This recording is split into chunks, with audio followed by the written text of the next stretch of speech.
Testing, testing. One, two, three. Here we go. Brand new chapter. Good morning. Welcome to the program. The program is called Mornings with Pat Kreitlow. I'm Pat Kreitlow.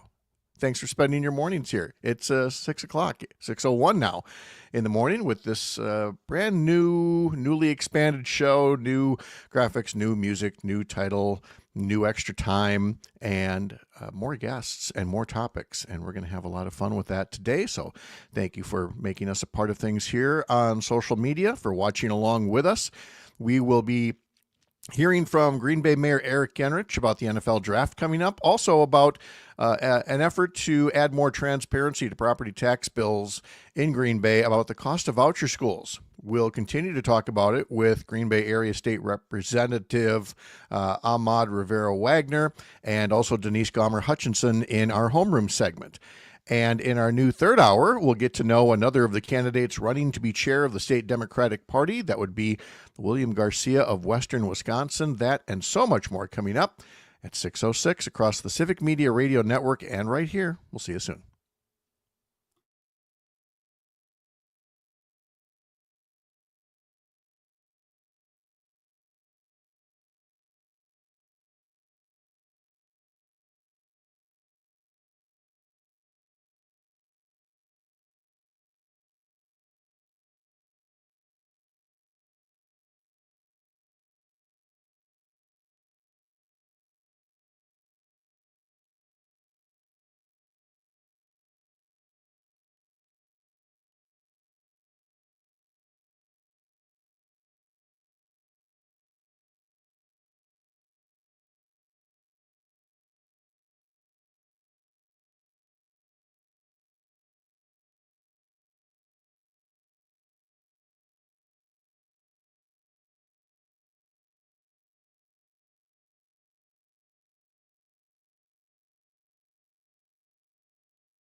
Live across Wisconsin on Civic Media, you're listening to Mornings with Pat Kreitlow, powered by UpNorthNews.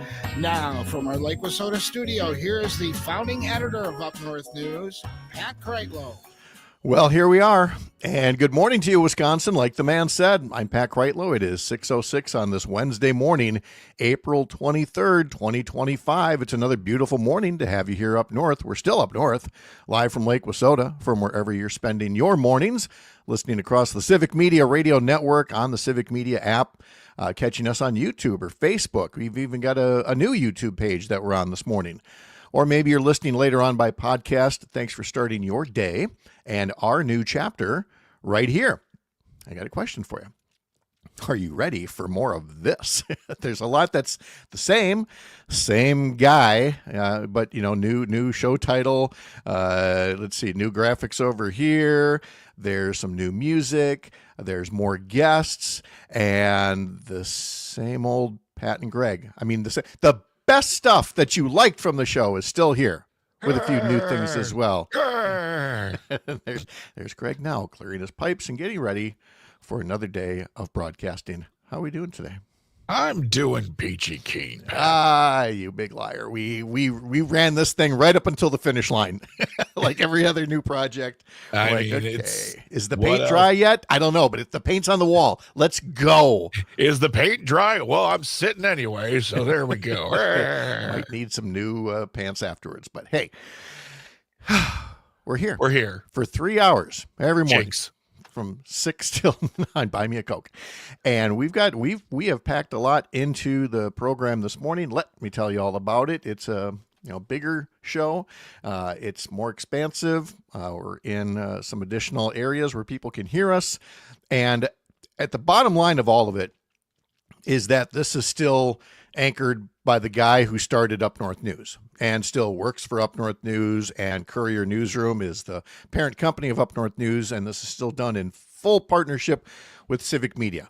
We've enjoyed this so much that we got together and said, hey, let's make this, let's extend the deal, and let's spruce up the place a little bit. So that's what we did, and we thank you for being here. So coming up today, we'll talk about how taxpayers in Green Bay will be getting better transparency on their property tax bills, about school costs, especially and specifically, how much money is skimmed off the top of what's supposed to go to public schools and is diverted to private schools through an expensive voucher program. We will hear from Green Bay Mayor Eric Enrick. We will talk to State Representative Ahmad Rivera-Wagner and Denise Gomer-Hutchinson from the Wisconsin Public Education Network, all about that. That's all part of our homeroom segment. And we'll also talk to the representative and to the mayor about tomorrow's NFL draft happening at Lambeau Field. In our new third hour at 8 a.m., we'll get to know another of the candidates running to be chair of the state Democratic Party, and that would be William Garcia from Western Wisconsin. We'll have a little fun with remembering the early days of the internet, when the information superhighway was more like a gravel road by comparison. I mean, at the time, Alta Vista, Ask Jeeves, CompuServe, those were some of the superstars for early users. And so we'll ask you how many others you might remember along the way. And of course, with us expanding into the 8 o'clock hour now, a few more folks might be awake, bright-eyed, bushy-tailed, and want to hop on the phones. You can do that at 855-75-CIVIC throughout the show, 855-752-4842. You can always call or text us through the Civic Media app as well, or you can put a comment on Facebook or YouTube. For example, Alicia writes on YouTube, yay, new stuff. We do indeed. And on Facebook, from Kirk Bangstead and the folks at the Minocqua Brewing Company, congrats, Pat. Wisconsin thanks you for your dedication to the truth and sanity in these dark times. Thank you, guys. I appreciate that very, very much as well. One change that you'll notice not in this hour, but in our 7 and 8 o'clock hours, is that we will now have some real estate, basically, where some of our local stations across the Civic Media Radio Network will insert their own local programming. So let me pull back the curtain a little bit and tell you what I mean by that. And I'm going to use Chad Holmes as an example because y'all hear Chad. He's with us every Tuesday morning around 7:50 here. And then he has had his own program in Wausau on 98.9 WXCO. And the same has been said for some of the other stations around the network. And in some cases, I mean, filling 2 hours a day and not rehashing things over and over again can be a bit of a challenge sometimes. So we thought, hey, we got this big shiny network. Let's get the best of both worlds in here. Let's have a network show in the morning, but let's give ample time. So 4 times throughout the course of the show, in the case of the Wausau listeners, around 7:20 and 7:50, around 8:20 and 8:50, you'll be hearing Chad. He'll either be talking about things that are in the news. He might be interviewing newsmakers. It might be news stories that he or Brittany Merlot or other people are working on. And the same can be said for some of the other stations in the Civic Media Radio Network. And eventually all of them will have local blocks. So it's almost like, the Today Show and doing the local cut-ins at some point. And I will be here as well covering kind of the Chippewa Valley area for those cut-ins. All right. So that's a little bit about the new structure of the show. Brittany Merlot will be here just after the 7 o'clock news. She tells us that the state forecast for this morning says a warm front is lifting through the state. Temperatures are climbing, but it's triggering some rain as well. Morning showers and storms, especially in southern Wisconsin, then occasional sun, and then the chance of an isolated thunderstorm later in the day. Highs in the mid-60s up north to the low 70s in the south. The southeast wind at 5 to 10, switching to the southwest. For tonight, on and off scattered rain. Lows tonight in the mid-30s up north to near 50 in southern Wisconsin, and light winds. And again, she'll be here in about an hour. But I can tell you that at the bus stop right now, temperature's not that much different from yesterday in the northern 2/3 of Wisconsin. It's 45 here in Chippewa Falls, 38 in Hayward, 46 in Amory. Wausau's at 37, Rapids 39, La Crosse 47 right now, Green Bay 39. It's 46 in Madison, and it's 43 in Milwaukee. Laura Lee says, good morning from Vernon County, tuning in. Well, thank you very much for that. We appreciate that. Tomorrow on the program, we're going to have Wisconsin Secretary of State Sarah Godlewski. She's going to join us around 7:30, and she's going to have, I think, a bit of an announcement to make, or at least something that she's been rumored to maybe be getting set to announce. So we'll talk to her about that tomorrow morning. Tomorrow we'll also have Chad Holmes for a visit. We'll talk to Joe Zepecki, who is our regular political analyst, but also is a candidate for state chair of the Democratic Party. And we'll have a discussion tomorrow on Robert Kennedy Jr. and his recent and ongoing offensive and just flat out wrong comments about autism. So all of that is coming up as well. We are most definitely still part of Up North News, and that includes a promotion for our daily newsletter. And let me make one thing kind of clear here. I love doing this. I love the whole notion of a radio show, and it's nice that they slapped my name onto it now. But this is first and foremost always been about letting people across the Civic Media Radio Network know that not only do you have that great little radio network, but you also have this great little newsroom over here called Up North News, part of Courier Newsroom, and that we have newsletters that you can subscribe to. So if nothing else, this has been a vehicle to say, come subscribe to our newsletters. Head to upnorthnewswi.com, click subscribe in the top banner. Christina Laurie puts together Monday through Friday morning newsletters. I put together one on Sunday mornings with a focus on Wisconsin politics.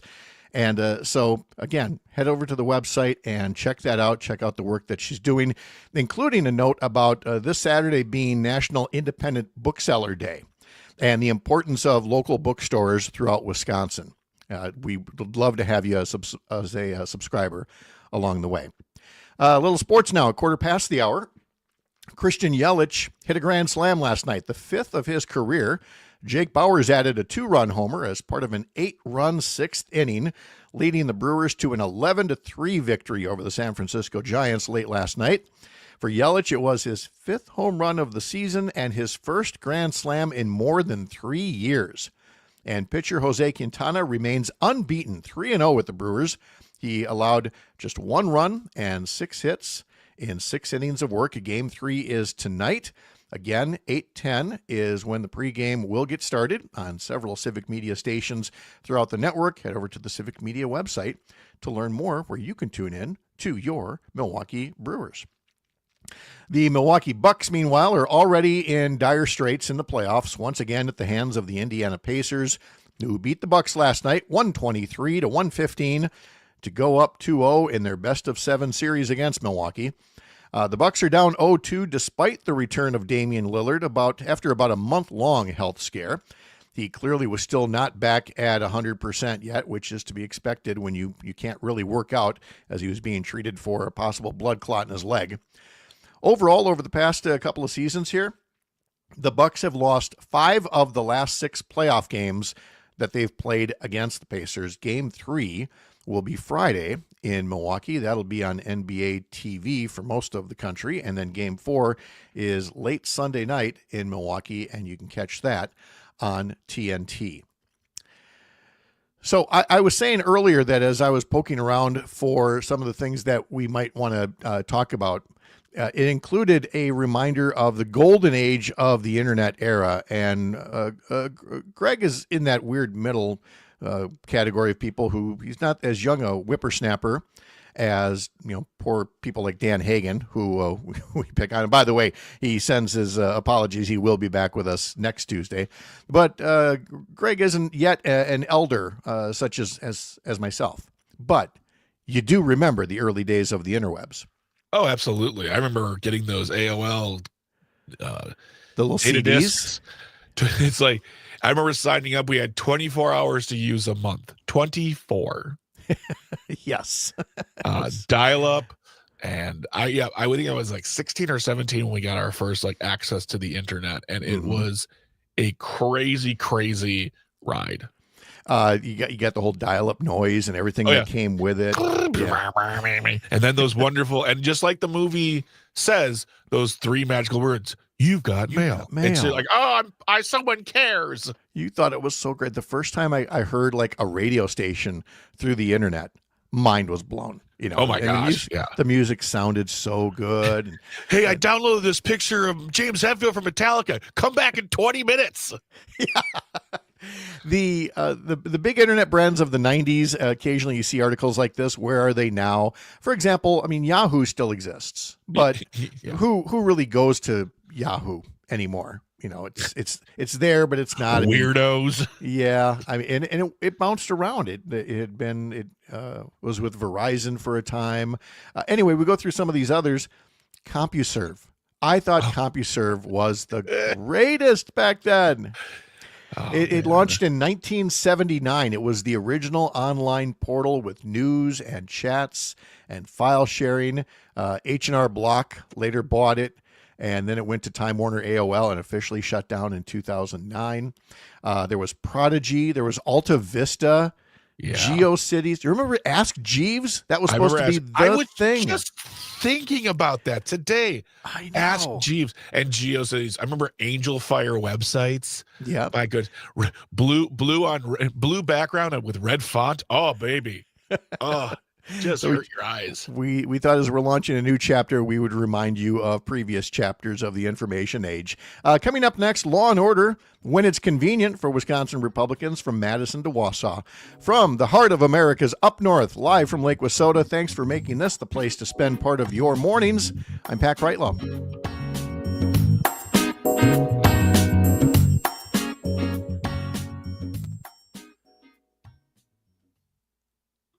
And he got the clock right on the first try. What?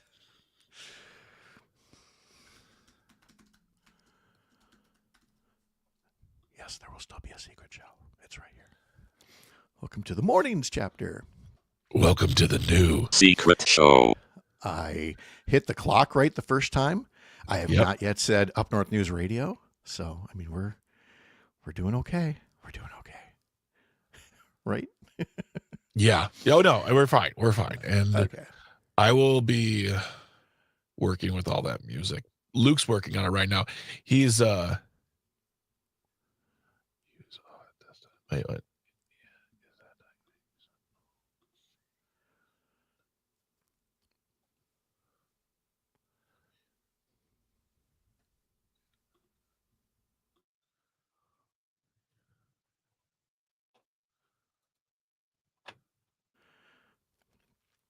Okay, we now come back at 22:30.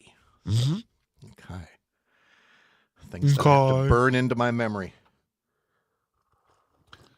I'm just getting Sam set up for your 9 o'clock hour because I don't think people know that I go bye-bye at 8. I know. We're trying so hard to put up the illusion that Greg just sits here for 5 hours and he just holds it. No potty breaks until 11 a.m. Yeah. Oh, my goodness. Yeah. Is that good? Oh.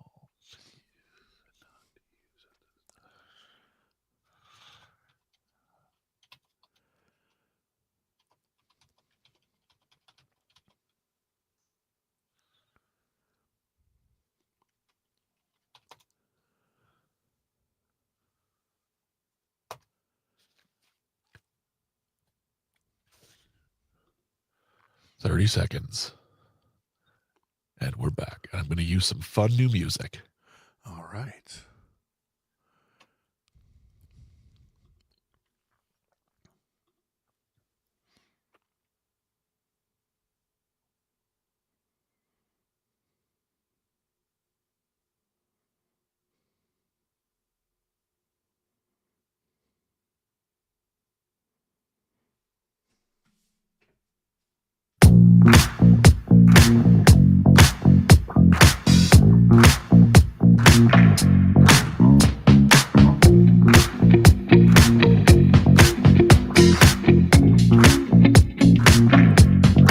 From the heart of America's up north, live from Lake Wissota, welcome to Mornings. Greg Bach there at Radio Park in Racine. Pat Kreitlow over here in beautiful Chippewa Falls. And I meant to say as well that we invite you to help us remember, again, some of those early internet brands that you used to use. And again, AOL, everybody got the CDs. But what else was out there? Some of them are still around. eBay, still around. I think Match.com is still a thing. PayPal. And of course, I should have had you play the Empire Strikes Back music for Amazon, the Evil Empire, Amazon, which was once just a cute little bookstore. Remember that? Well, it was yesterday. You talked to Laura yesterday. My God, I thought it was last week. And it's weird now with Amazon being what it is. Barnes and Noble seems like now we're going to the mom and pop shop Barnes and Noble because Amazon. Oh, when Laura was on Monday morning and we talked about Independent Bookseller Day coming up, and she mentioned B. Dalton and Walden Books, and I hadn't heard those names in forever, and they were like these magical places to go and visit, and then they went away. I used to love Borders when that had first come. Roger in Stevens Point says, "Who uses MySpace anymore?" I don't know. Is MySpace still a thing? It still is a thing. I know that for at least for a while, that bands were using it. They were using it in a place where you could experience their music, but not really. I mean, they said your MySpace page is still available. I looked for mine and it's gone. So, Evil Eeyore on YouTube writes Earthlink. Oh yeah. Oh my God. Man, back when we were so innocent and fun. Well, and we thought, this is all new. It's going to last forever in much the same way. People said, look at these records. These records are going to last forever. This is great new technology. No, everything moves on at some point. Hey, Pat, you got this great technology. You got to get on it, man. It's called laser discs. It's going to be the way of the future. And after that, nothing will be invented. Nope. My Betamax is all I need. I am all good to go. 6:25 the time right now. And let's talk about Law and Order for a moment. We'll start with the story of how there are now immigration and customs enforcement arrests happening in more places around the country, including recently the Osaka County Courthouse in Port Washington, where at least one person was arrested after a courthouse appearance. And again, it's not exactly clear, who tipped off ICE. It's not like they're monitoring every courthouse in the country. And so clearly there are tips that are arriving. The same thing happened not long ago at the Milwaukee County Courthouse. And it all is raising some valid concerns about law enforcement because in a couple of different ways. Folks who are actual victims of a crime, who deserve protection, will not be as likely to call for help if they feel like they're going to face, some kind of deportation, or I would even argue, it used to be at least an orderly deportation. Now it's more like a kidnapping and put on a plane to some country you may not have even grown up in. So there's part of that, but perhaps more importantly for people who, just really can't raise the muster to care about victims of crime is the people who could tip off police about crimes and help catch the real bad guys. The real bad guys aren't the guys in the Home Depot parking lot in cities across the country who are the reason that you were able to get the siding replaced on your house. Okay? You can grouse about that all you want, but it is what it is. Again, much like the iPhone, you want that built here? Sure, $4,000, please. That's how this economy is going to work. If you want to get that way, get that way. But if you're going to do it by disappearing people off the streets, well, then it's no wonder that folks like Governor Tony Evers are out there telling people, like others, that there are rules to be followed when you are faced with a visit from Immigration and Customs Enforcement. And so that guidance from the Evers administration recently to state employees drew a lot of fire from Republicans who said it was in defiance of the law. Governor Evers is reminding people how to abide by the law. The law is not just for law enforcement. The law is for everybody, and not everybody knows exactly how to handle something when somebody comes to your door, who may or may not, for example, have a warrant. It was basically, according to the Evers administration, helping to answer questions about how to respond if Immigration and Customs Enforcement agents or federal agents show up in the workplace. It's a 5-point memo. It tells state employees to remain calm, immediately notify their supervisor, ask the agents to identify themselves, present documentation of why they are there. The memo advises state employees not to answer questions from agents, not to give them permission to enter non-public areas, not to give them access to paper files or computer systems without first talking to an attorney. And you know what all those things are? The law. So for the folks who talk about law and order, you should want the law followed because, yeah, you might think, well, it's not going to affect me if they're given, access to computer systems because they're looking after those illegal immigrants.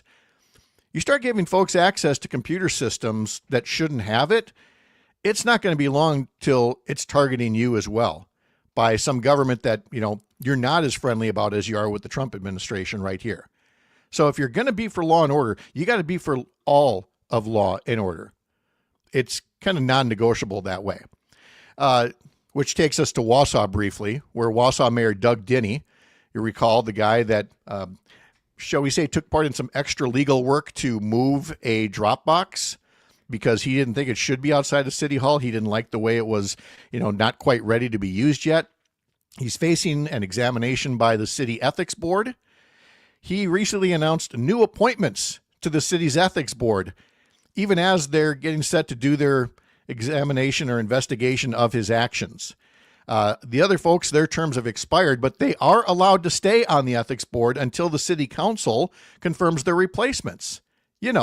Like what Republican legislators have said about agencies and leaders at the state government level.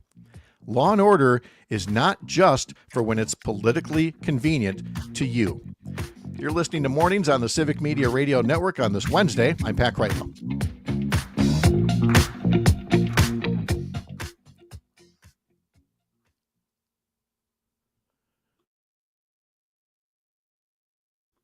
All right, so up next is when we'd normally hear Melissa Baldoff, but we're going to get her at 8:30, which I don't think I mentioned off the top. I got to get that in there. Head down to that.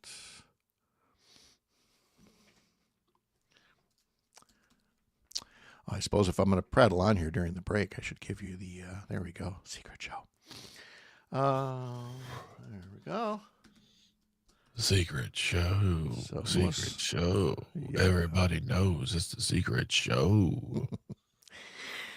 Let's see.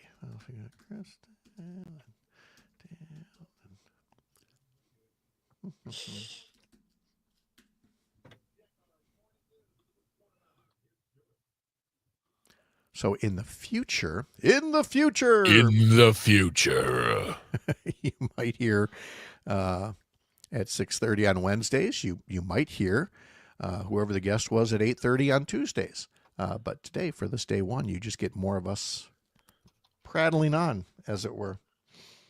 I should have asked Melissa. Melissa K., if you're listening, you can come on anytime. We'll talk to you early. Yeah. And this is still for folks who are really paying attention here. They go, is this still that 5-minute break? Yeah, it slid a minute, but this is still that 5-minute break where we could refill the coffee cup, but I still haven't taken care of this one. In the future, or as we say,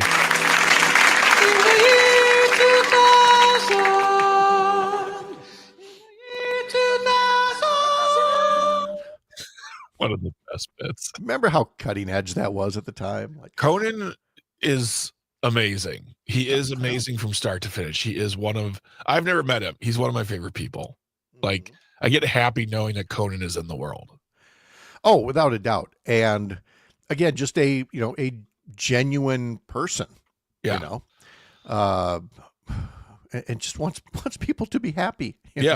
know? And has been told, like, I've heard so many stories where he'll be say, like, I'll be talking to fans and they'll be like, all right, well, I gotta go. I got things to do, because he just loves talking to fans. Yeah. I've never met him. I want to meet him someday. Oh, would you like? I'm still trying to decide if we can use the term fangirl or if we're not supposed to anymore. But I don't know. I would hope if I ever met him, I met with a lot of people. That way, my not talking wouldn't seem rude. Mm-hmm. I just wouldn't know what to say. It's like, what could I say that has not been said to him? What can I do that would make him go, oh, really? You know what I mean? Like, he's, it's. Yeah. Plus, I'm a comedian. Oh, great. Good job. Yeah. Right. To make me laugh. Huh? That saying of, never meet your heroes, which sometimes can be rather disheartening when you're okay. Yeah. She just says, I'm okay with you both using fangirling. Okay. Well, she's who said so. Yeah, Take it. The woke mafia. That's stupid when they say things like that. Oh, God.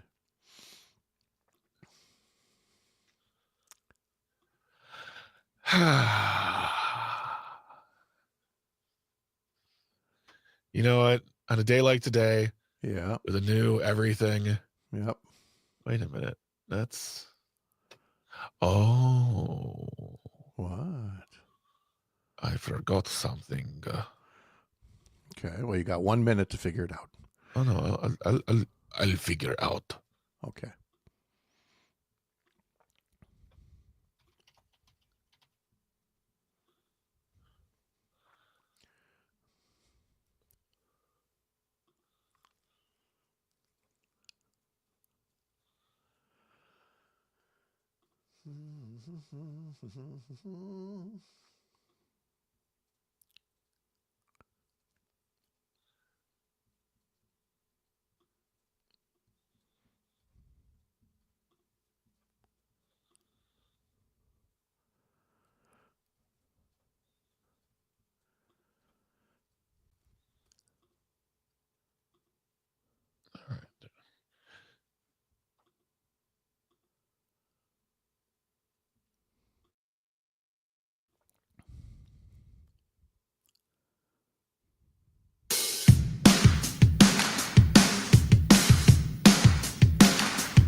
Very beginning there, I was expecting Taylor to say, "Got nothing in my brain," but sometimes the song strikes you. Part of the fun that we've been having here, setting up the new Mornings with Pat Kreitlow here on the Civic Media Radio Network, has been this overhaul of bumper music, and I think we should go ahead and tell this story, because it wasn't something I meant to do, but we decided we want to have a different sound for a while here. So we were looking into basically what we'll call bumper music libraries. Yeah. And there are these music libraries that are out there of things that you can license for a lot less than plain, say, Taylor Swift. Mm-hmm. And honestly, there's a lot of catchy stuff out there. There really is. Yeah. And so I thought, well, let's get 4 or 5 of them and we'll just rotate them and come up with which ones we like. Well, I was having such a good time one day that I came up and I gave poor Greg and Luke a list of 16 songs, saying, Which is fine. I'd rather have more than less. Yes, exactly. So again, this is just part of the things we've been doing behind the scenes to get ready for the show. And so I gave this to Greg and Luke, and I figured they'll either tell me to, get lost, or they'll work through it. And they did work through it until I hear from Greg the thing I never expected to hear. Greg takes the story from there. Well, first of all, the question I have that I have to ask to make the story make sense is, Pat, do you speak fluent Spanish? I do not. Okay. I'm sorry. Let me use my Spanish. No. Oh, there we go. Good job. Way to accent the O. So what happened is Pat sent us a bunch of links. It's fine. They're all great links. It's all great music. I really enjoy the music. It's fun.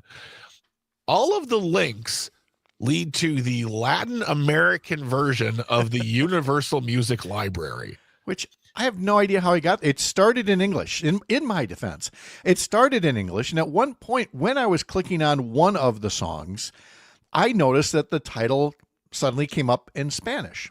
And I didn't think anything of it because I thought, well, I hit a button someplace that lets you see it in English or Spanish, not realizing that, well, if you're on the Spanish language version and they take you to the login screen or whatever, you can't necessarily read the instructions, and poor Greg couldn't get into the library to see what all was there. So this is all still a work in progress, is what we're trying to say. But again, the things you don't expect as you're doing all this prep work.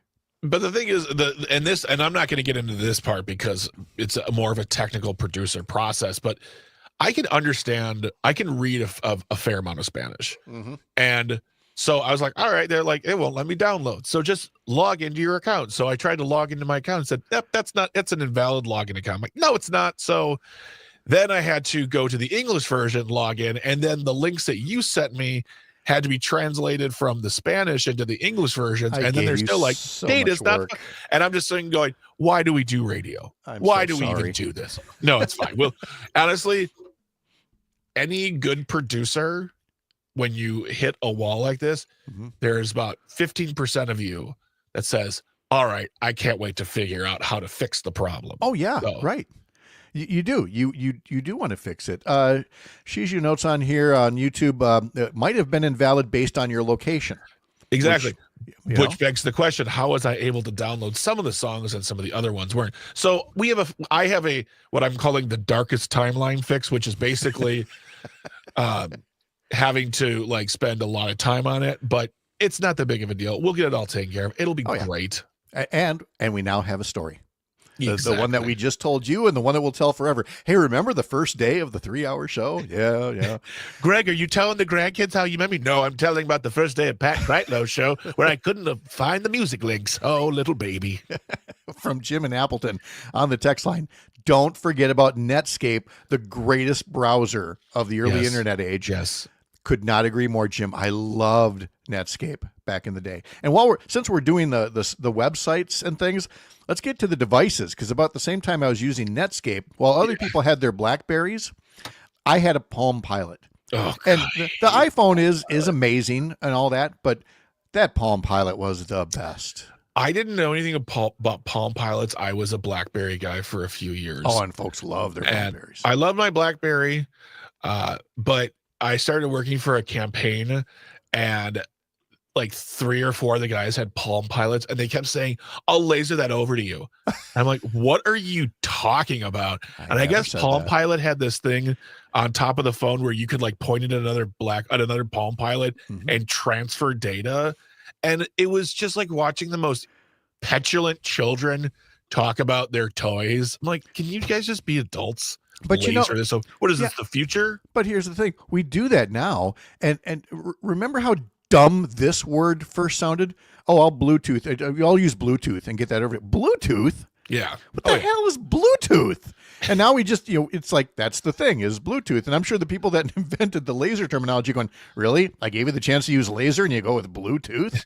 I don't know. Can you Google that for me? What is that? What are you talking about? Can you Google that? I remember the first time I heard about Google. It was 2001. I was at a journalism seminar.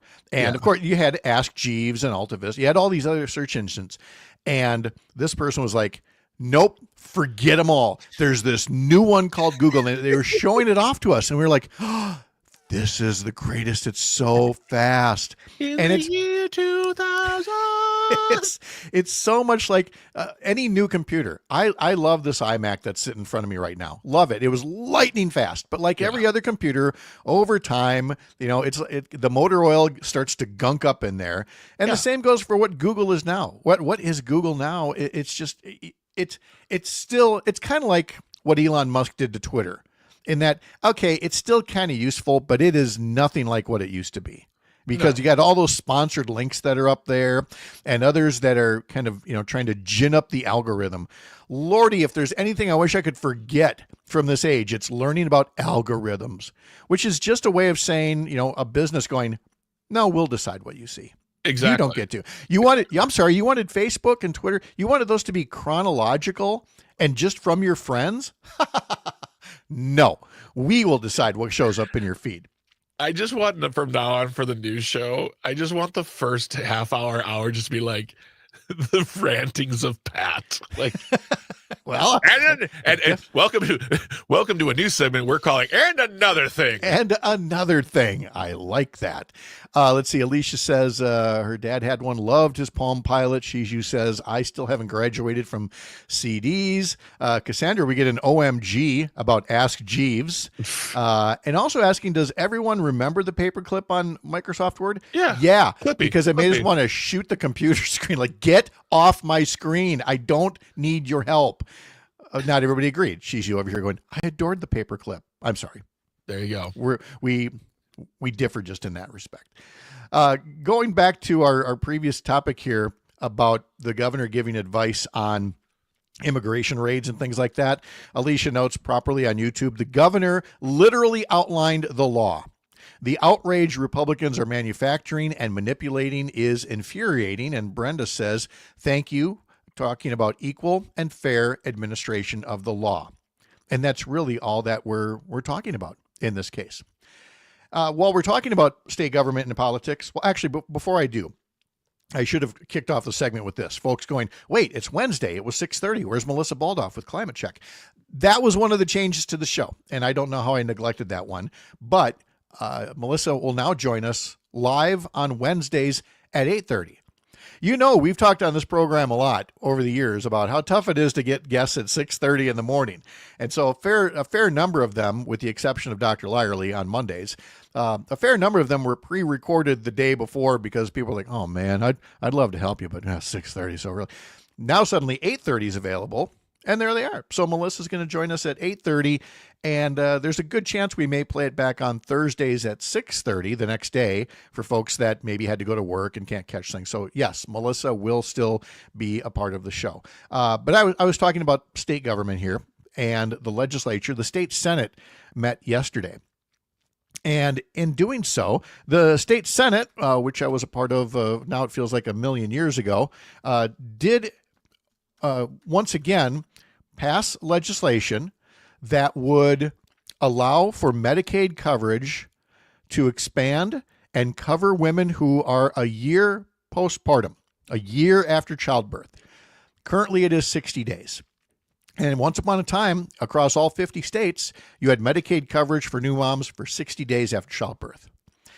As part of, I believe it was, if it wasn't directly a part of the Affordable Care Act, it was something afterwards, perhaps through the American Rescue Plan. I forget now. But that said, here's federal funding, states, that will allow new moms to receive Medicaid coverage for 12 months postpartum, which is, again, a dangerous time in the life and health of a woman. It just is. There are health complications. There's drug interactions, there's abuse, there's depression, all of these things. And so what does Medicaid do? Medicaid provides affordable, stable health insurance coverage. That's all Medicaid is. Robin Voss can tell you all day long that it's welfare, and he's wrong. It's stable, affordable health insurance coverage for people with either lower incomes or disabilities, or their workplace doesn't offer health insurance. This really shouldn't be hard. And yet, almost every state has expanded coverage to 12 months postpartum except Wisconsin and Arkansas. And Arkansas is changing theirs and getting set to cover women for a year postpartum.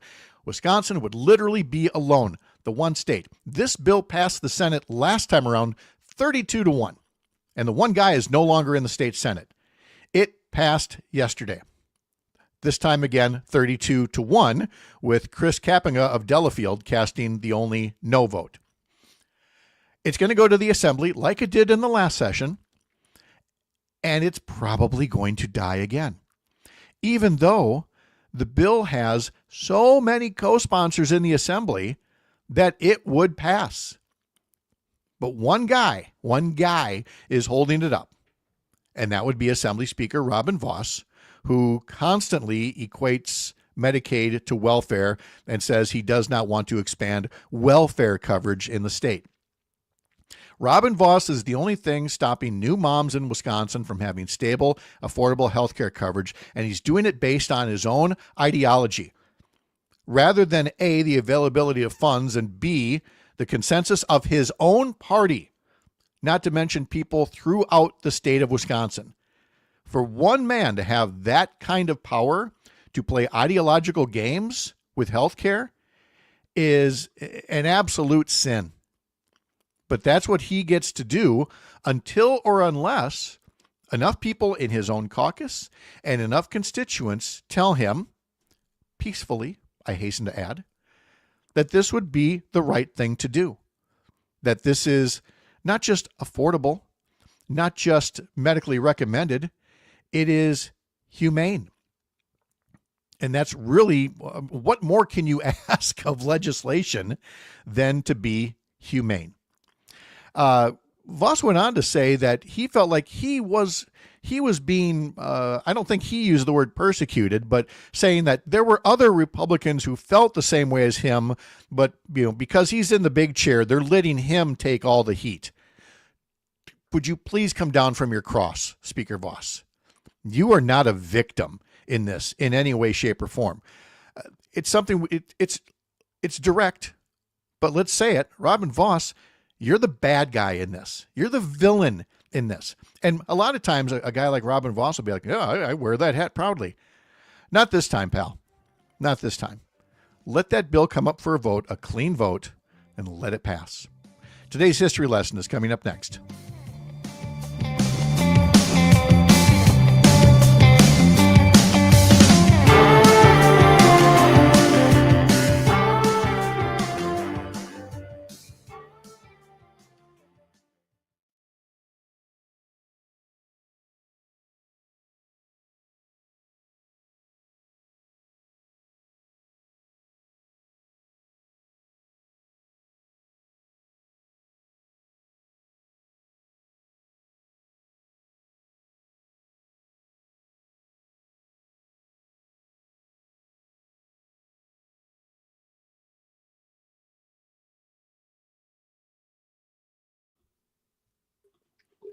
And there she is. Hello. Hello. How are you? My computer decided to do an update, in the middle of the night, and so I jump on and everything's gone. Hey. Yeesh. Well, you're here now. I'm already thinking I'd like to search for stingers to take us to breaks. It's like the computer voice version of what I just said. I like to. Well, I mean, I can also play them towards the end of their songs too, if you want. I mean, that's true. Yep. It's just about it right now. It's about timing it all out because it's all so very raw still. We'll figure this out. Hi, Melissa K. Good morning. Good morning. Good morning. Good morning. Okay, that's fine. Are there still tickets for next week? I hope so. I haven't looked, but yeah, Okay. I'm sure. I hope not. I hope they're sold out. Yeah. No, there's lots of people I know who haven't got their tickets yet. Well, you better get off the schneid here. You know I can't come. I know you can't come, Greg. It's okay. I love you anyway.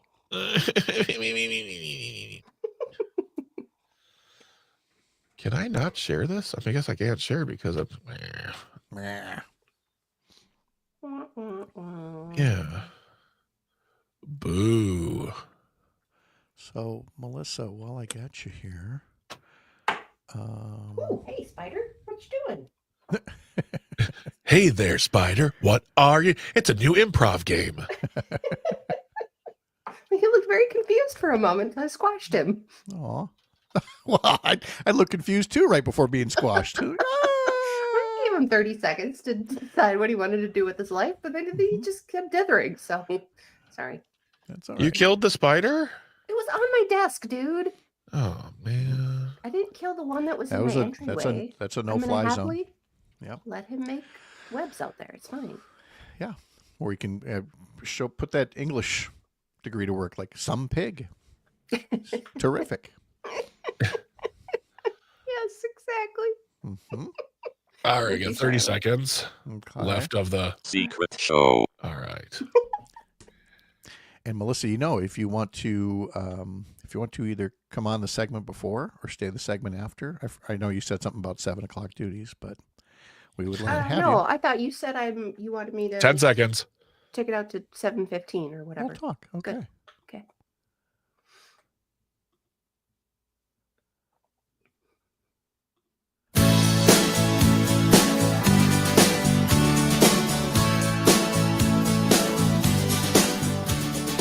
Every time I look into your loving eyes, I see a love that money. Roy Orbison was born this day in 1936. Passed away far too young at the age of 52 back in 1988.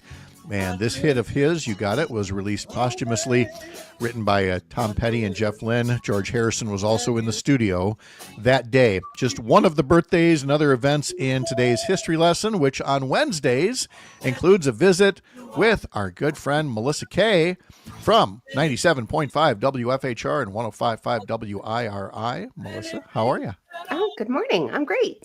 And for folks that maybe hadn't heard previously, Melissa's also directing a play. I am. What? Yeah. Now, you heard, the play is called Noises Off, and it is part of the Wisconsin Rapids Community Theater. Yes. The end of our 50th season. Yes. Dang. And the end of next week is when it premieres, right? Yep. May 1st. May Opening 1st night. and It's coming up 1st and fast. 2nd at 7 p.m., May 3rd at 2 p.m., and then May 8th and 9th at 7 p.m. and May 10th at 2 p.m. Get your tickets at wrctheater.org. I love how you say that. Theater, because it's THEATRE, not ER. Darling, we're going to the theatre. Yes. Are you having fun with it still? Oh yes, we are having a blast. I got to yell at the cast last night. Again? You bragged about that last week too. I got to yell at the cast. Last week it was a stern talking to. Now it's a yelling. What's going to be next? Okay, well, when they don't do the thing that I've told them to do 3 times, I get to yell at them. And Is that a It theater does law? kind of. It works that way around here It's too. my director law. She's laying down the law. Yeah. No, and we all laughed and giggled about it. It was a good time. So it was a stern talking to that was, also funny because that's what we do. There we go. All right. So anyway, head up to the website and support. Either go to the play, buy tickets, or support the theater, so that folks like Melissa can continue to direct plays. Back to the history lesson. King Charles, not this one, the last one. King Charles II was crowned in Westminster Abbey this day in 1661. Wow. Yeah, a long time ago. I know. Some say a spell ago. The number one song this week in 1977 was by Thelma Houston. Oh, yeah. Get on the floor. Now, we can't wait for the chorus now, but this would be "Don't Leave Me This Way." If you didn't Oh, you know. did say that, didn't you? Wow, today's been a weird day. Now, Keep today's been talking, a weird day. Keep It's talking, Pat. Keep It's talking. okay. Keep talking. On this day in 1985, do you remember by any chance, Melissa, the controversy over New Coke?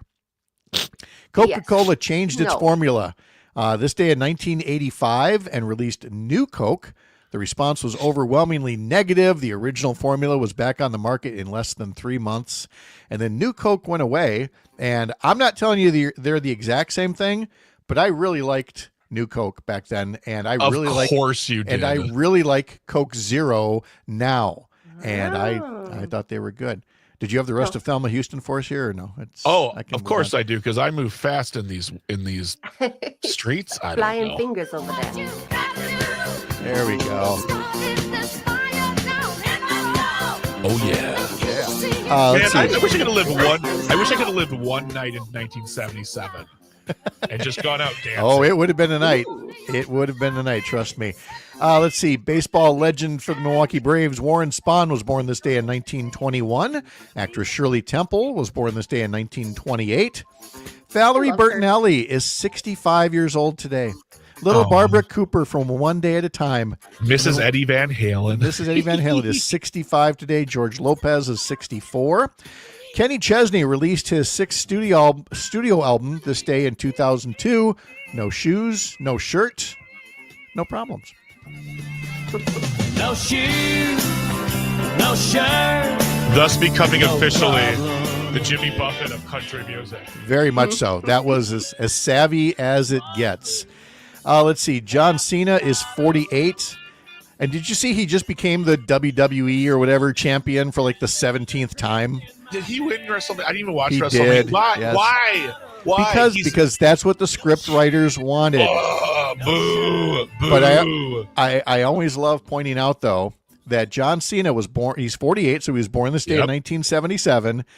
And metaphorically, in the bassinet right next to him, born that same day, also 48 today, John Oliver. John Yeah. Oliver, Really? John Cena, not separated at birth. Believe it or not, they had different parents. Well, I know. yes, because one was born on a different continent.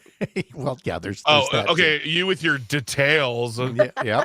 Boo. Dexy's Midnight Runners had the #1 song this week in 1983.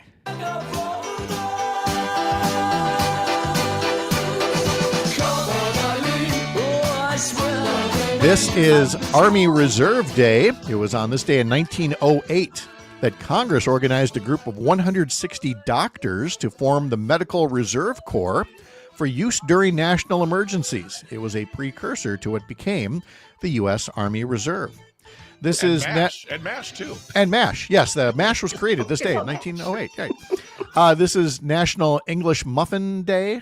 English muffins are okay. They have their place. They're the basis for Eggs Benedict. Don't Yes. diss my English But muffins. They're I'm fantastic. not. Oh. Okay, all right. I'm not one of your actors. Don't yell at me. My problem with English muffins are the same problem I have with scones. They can be great, but when they're bad, they're bad. That's true. That's I agree true. with that. Yes, I grant you that. But more importantly than the English muffins today is Cherry Cheesecake Day, and that might be the. I'm not the biggest cheesecake fan, but if you put cherries on a cheesecake, I am in. And Melissa's shaking her head like a communist. I love cherries. Yeah. And I love cheese. Uh-huh. Cheese does not love me, so I cannot. eat Oh, it's one of Oh, those things. Yeah, no, if I can eat it, Nice. dude, Sorry. give me a whole one. Sounds good. Thank you, Melissa, so much. Hey, do you want to hang around for a few minutes? Have you got time? Why, sure. Oh my gosh, More look at Melissa this. We Kay? get more See, this new 3-hour show is off to a great start already. More Melissa Kay, more guests coming up next here on Mornings with Pat Kreitlow.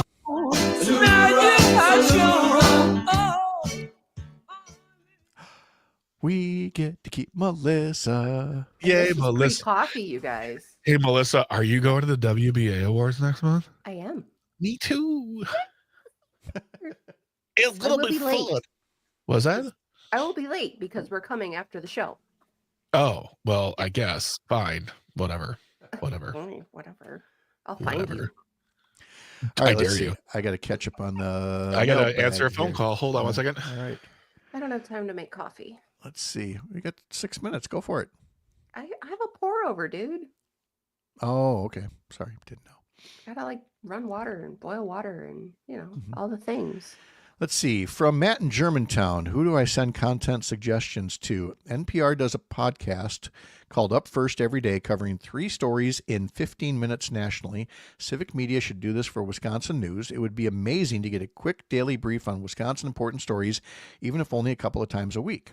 Well, Matt, as it just so happens, I believe, if the rumors were correct. Hey, Pat. Yes. Hold on. Let me put my We headphones can't hear on you. here. I know. Yes. Hold on one second, sir. Ahmad Rivera-Wagner is on the phone right now, Yes. and the link isn't working. Oh, let me make sure I didn't send the old one, so I will jump into that. So, Okay, cool. Thanks. Melissa, I'll put you over here. I'm gonna bring up the commercial slide. And Matt, I was just saying we're bringing on a new news director, Yes. so we're going to pass we'll that send along. that over to Charlie. All right, back in just a bit.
All right. I saw the link that I sent and the link that Luke sent, and I copied the link that we're using today, and they all match.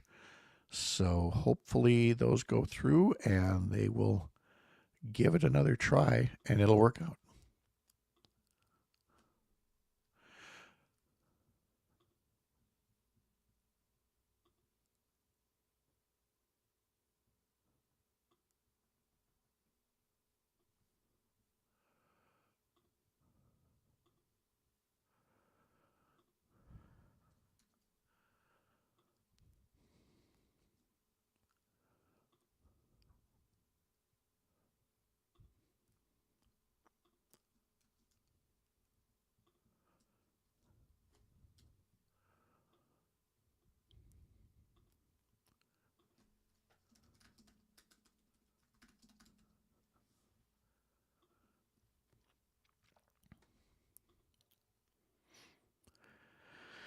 Okay, here we go. Come on.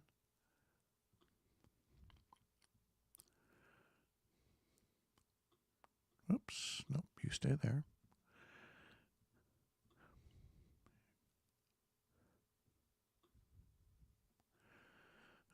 Okay, that's there.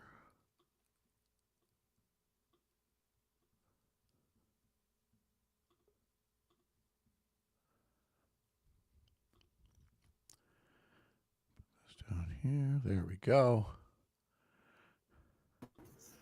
Representative, good morning. There we go. All right. Ahmad, are you hearing Good us? morning. How are you? Yeah, very good. Are you hearing me okay?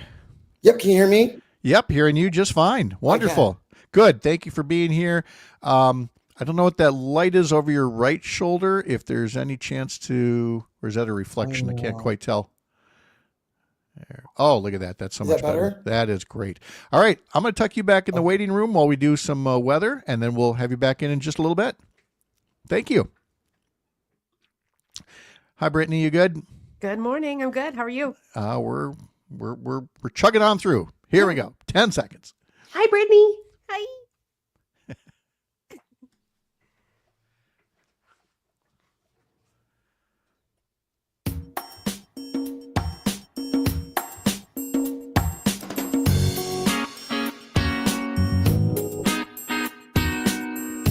Live across Wisconsin on Civic Media, you're listening to Mornings with Pat Kreitlow, powered by Up North News.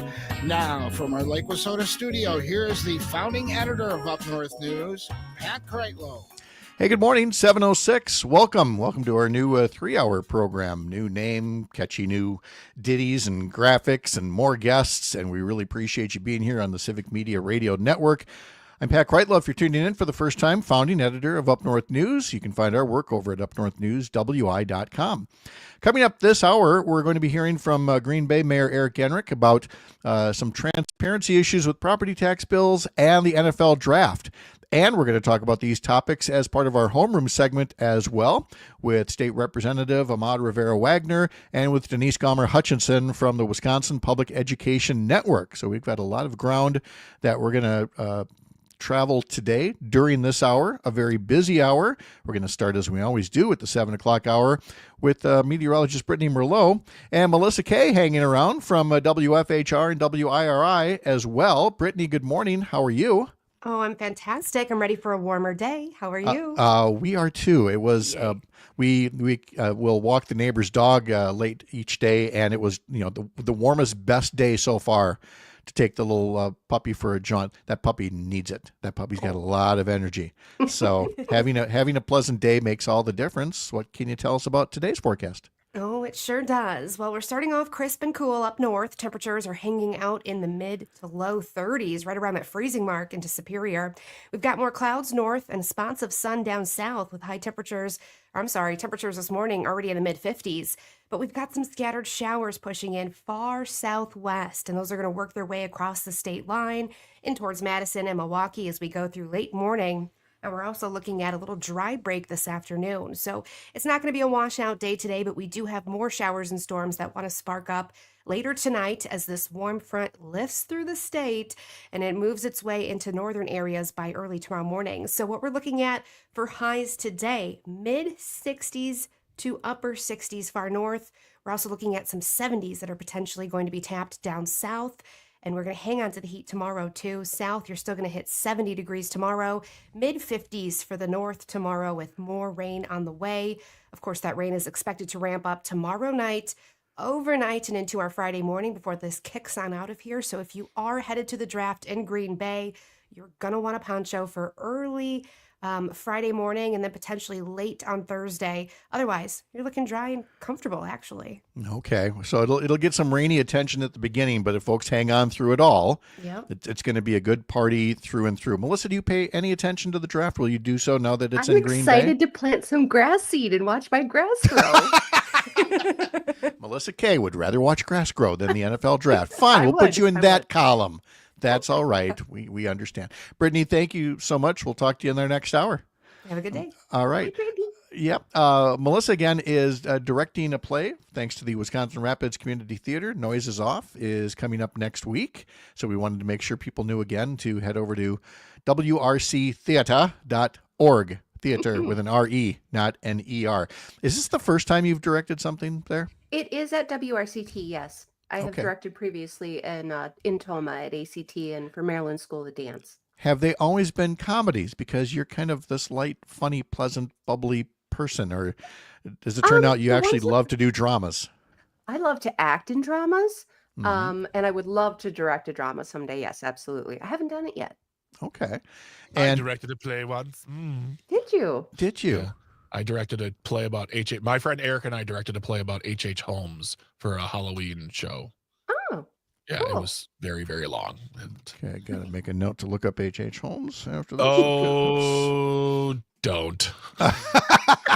Okay. It's not a great subject. Okay. Melissa, what are folks hearing on radio in the Wisconsin Rapids area on Civic Media these days? We are moving our morning show to start after your morning show, Pat, so we don't want to conflict with you anymore. Aww. So on WFHR, we will start our morning show at 9, and we'll run from 9 to 11 instead of 8 to 10. And then our midday magazine show that runs in the afternoons is actually getting rebranded to the Rapids Report, and it will be exclusively available on podcast. Oh, because the that's where people are Rapids. listening. The So Rapids Report. I Yes. like it. yeah, That that's could where work you'll out. hear from all of our local representatives, nonprofits, teachers, the school district. Mm-hmm. We have lots of great guests on that show. That's awesome. All right. Mhm. Well, thank you for the update on that, because again, we don't normally get time in the history segment to get everything that's happening there. And so Oh, folks and- need to know again. Yes. One more thing, we're going to expand the morning show on WIRI, our country station, to go from 7 to 9. So it gets extended Perfect. by an hour. All right. So many options. And So by many. the way, I mean, you guys read the internal memos. The Civic Media not only has this wonderful, talk and news network, but the number of music stations it's Mhm. acquired continues to grow and grow. I mean, Yes. we're just becoming quite the little powerhouse out now, aren't we? Our own little ecosystem. Yes, here in Wisconsin Radio. So proud to be a part of it. Melissa, thank you so much. Hope you have a great day. Thanks for sticking around a little bit. Absolutely. All right. Let's talk a little bit about what's happening in Green Bay on a couple of different fronts. One related, of course, to the NFL draft, which is coming up. Tomorrow night is when things get going here. But the other is related to something we've talked about frequently on Wednesday mornings in our homeroom segment, and that is the growing expense of the voucher school program that others refer to as school choice, that siphons money off of what should go to public schools and diverts it to private, normally religious schools, many of which those students' families have been able to afford previously, but are now getting taxpayer funds for it. One of the things that I have watched legislators fight for over the years, obviously on the Democratic side of things, is transparency. Because right now, in many places, you look at your property tax bill, and we'll pick on Chippewa Falls here where I'm sitting, and you'll see, Chippewa Falls School District is costing this much money on your property tax bill. And people want to shake their fist and go, oh, these public school districts.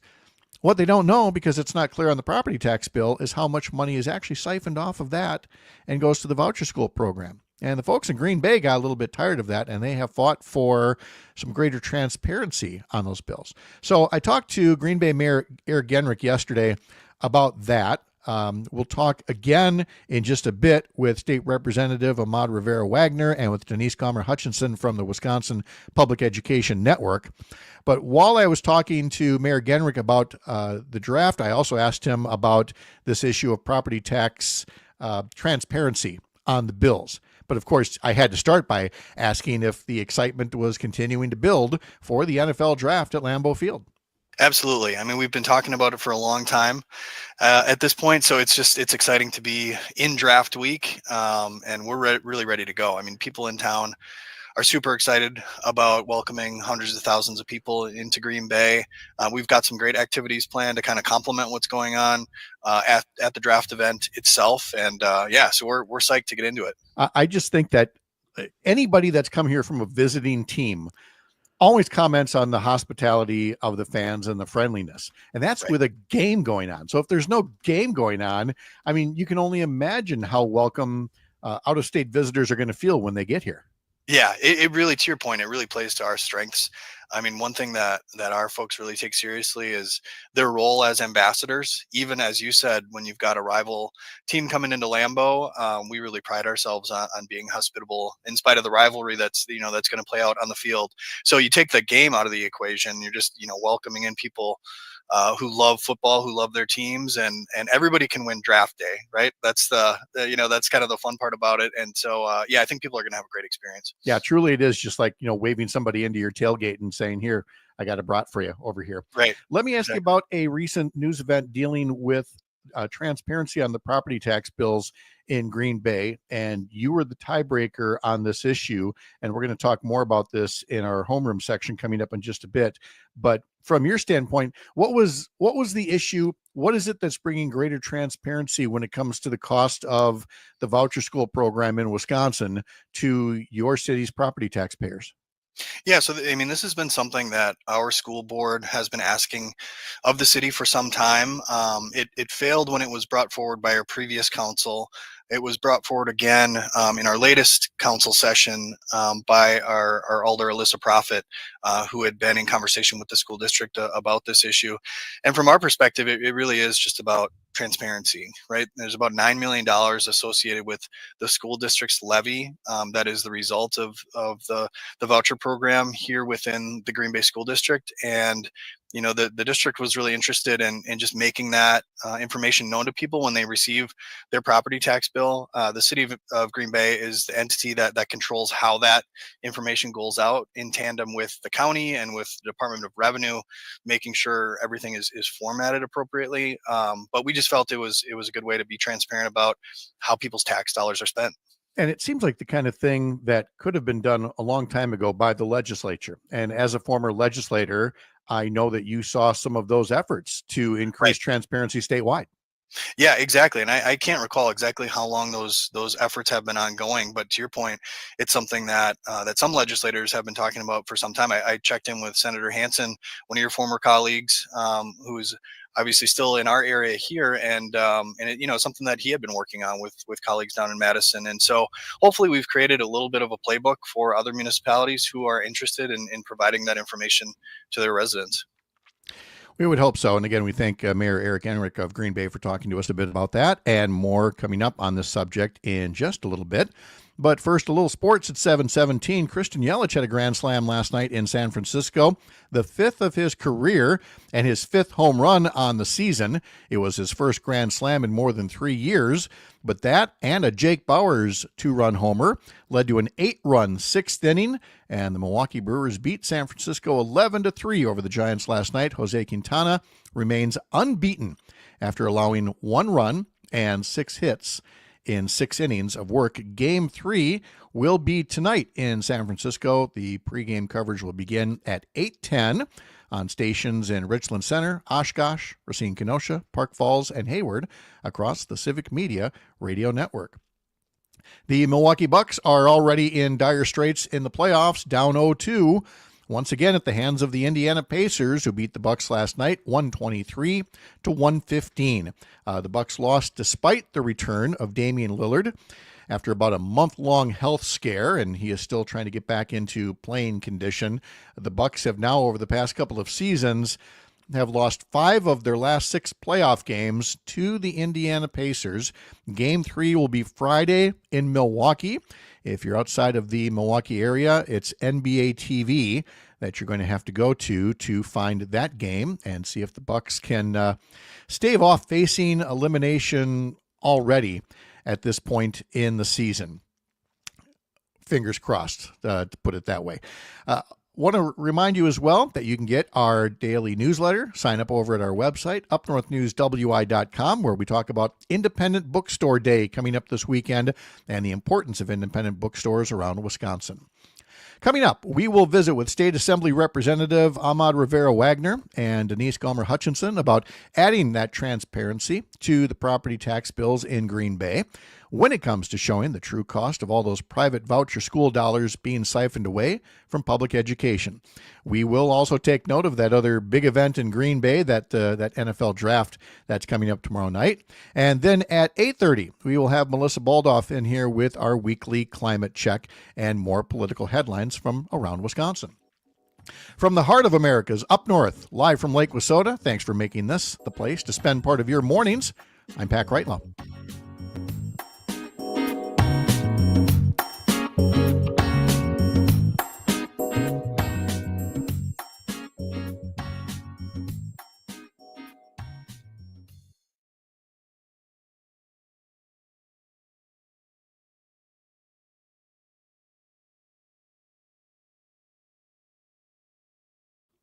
All righty, so we have the representative on the phone, and it sounds like Denise was going to be phoning in too, maybe. Or no, that was Ahmad who had that. Okay. All right, good.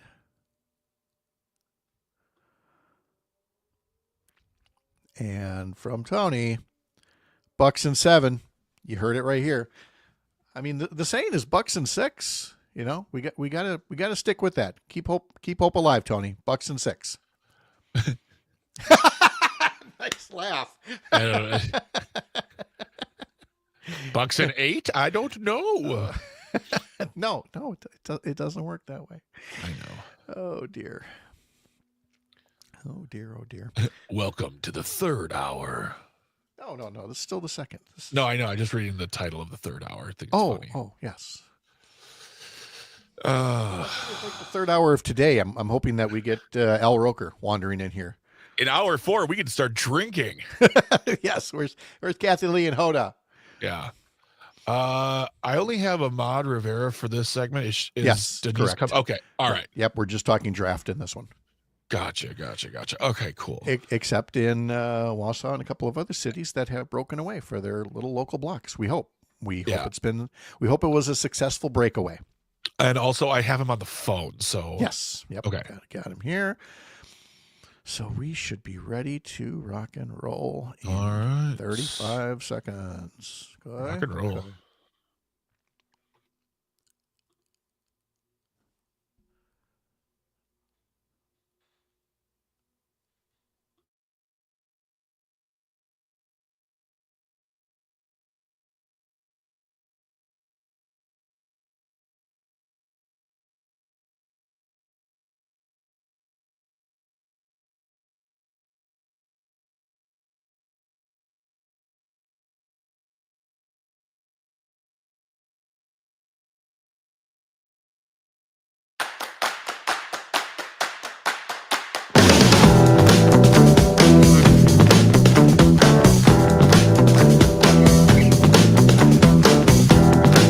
Tomorrow on the program, we will have Wisconsin Secretary of State Sarah Godlewski and ask her if she's got anything new to tell us, because there's apparently the thought that she might want to be in the running for some new position to add to her Secretary of State duties.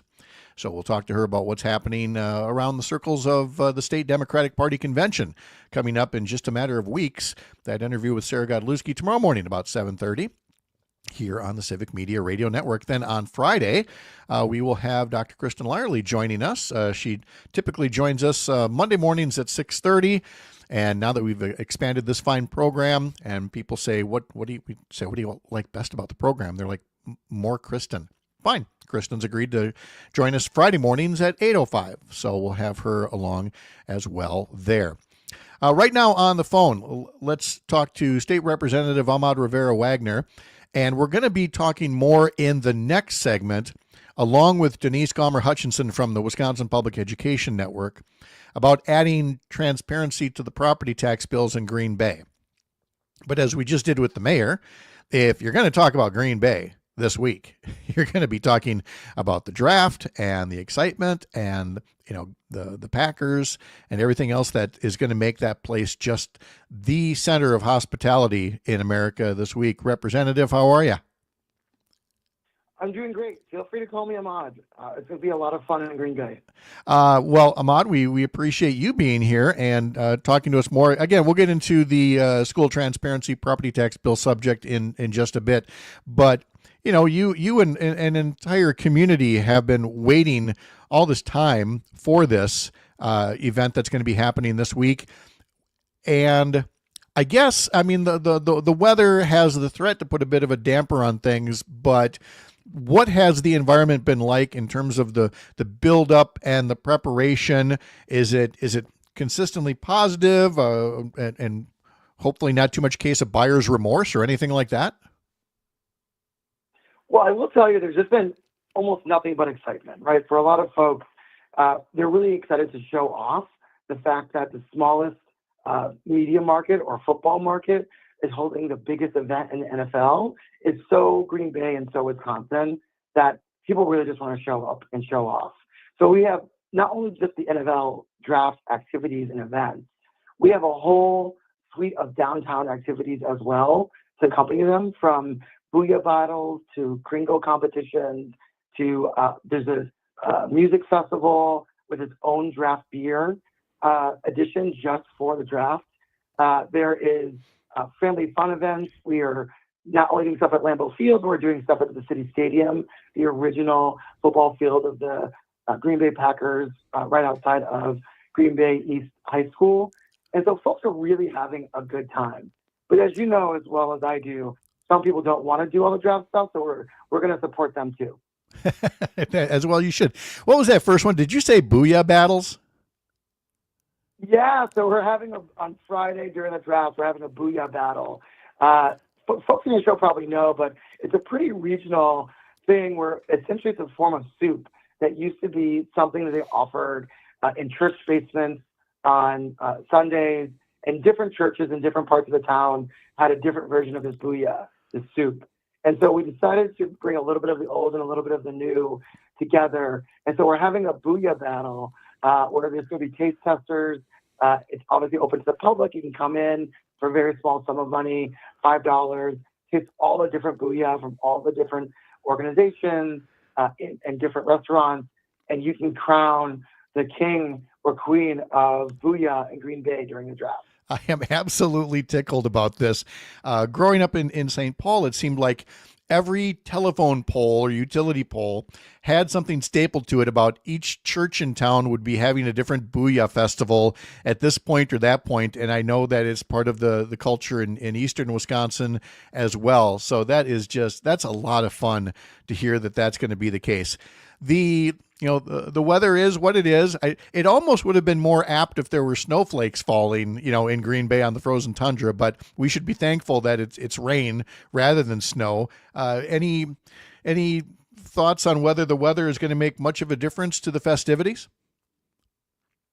Well, for us Green Bay folks, this is still nearly summer weather. The fact that it isn't, a foot of snow to us, it really makes us happy. So I know for some of our residents, residents and guests, this might be somewhat inconvenient weather, but for the city, for the team, this is just another day in Green Bay, and we plan on having a great time. There are going to be fireworks and a concert outside tomorrow night, and we don't expect those numbers to dampen. We expect folks to maybe put on a little bit of a poncho and enjoy it, but it's nothing like a regular season game in Green Bay, so we're excited for people to be there. Oh, there's so many people that are going to be coming and seeing. They've always wanted to see Lambeau Field. They've wanted to see all the history behind it. And now with this draft, they have an excuse to come. So there are going to be so many history nuts, sports history nuts who are going to come into this that it's going to be really something. I've got about a minute left. I want to ask you about something the state Senate did yesterday and is going to be coming to the Assembly. That, of course, would be the extension of Medicaid coverage to a year postpartum for women. Last time around, it passed the Senate almost unanimously, almost did again this time.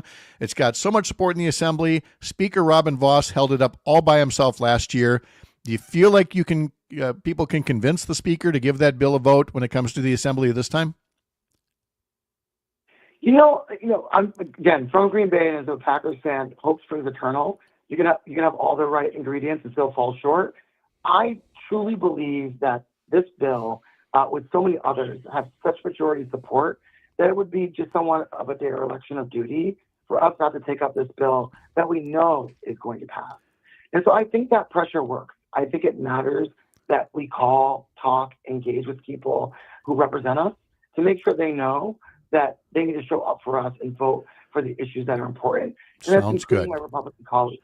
Yes, and a lot of them do support this bill. So we will continue this conversation with Representative Ahmad Rivera-Wagner and Denise Gomer-Hutchinson right on the other side of this break. Listening to Mornings here on the Civic Media Radio Network, I'm Pat Kreitlow.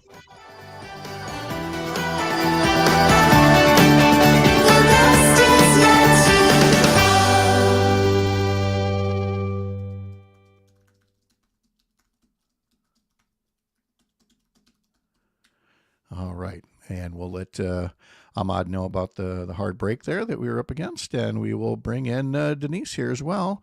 Denise, how are you? I'm good. How are you? Good. You remind me on the pronunciation. Gomer? Hutchison. Okay, thank you very much. Let's see. And everything is looking good there. So I think we're in great shape. The representative is on the phone. And so I'm going to go ahead and stick you back in the waiting room here because it's a long commercial break, and we will come get you right at 7:35, and then we will go until 7:50, okay? Sounds great. Thanks, Denise. See you in a bit.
look at us.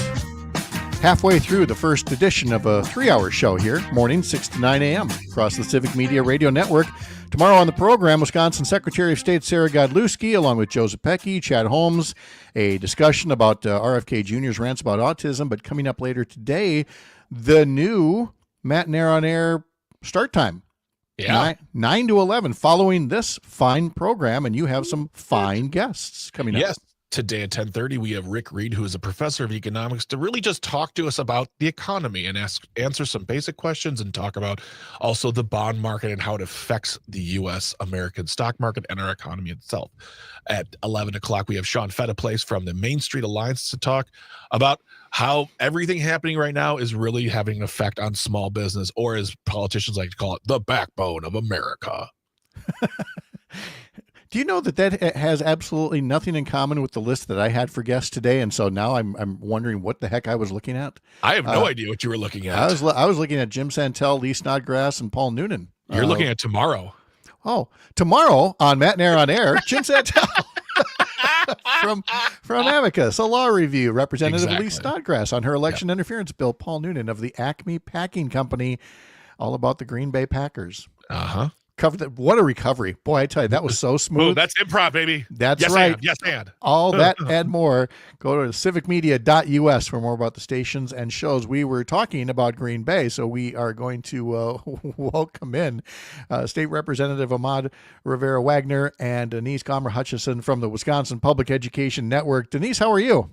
I'm good, thanks. How about yourself? Very good. Thank you for being here. And Ahmad, you're back here on the phone as well, correct? Yes, I am. That's right. So good to have you both here to be talking in our homeroom segment today about what's happening in Green Bay.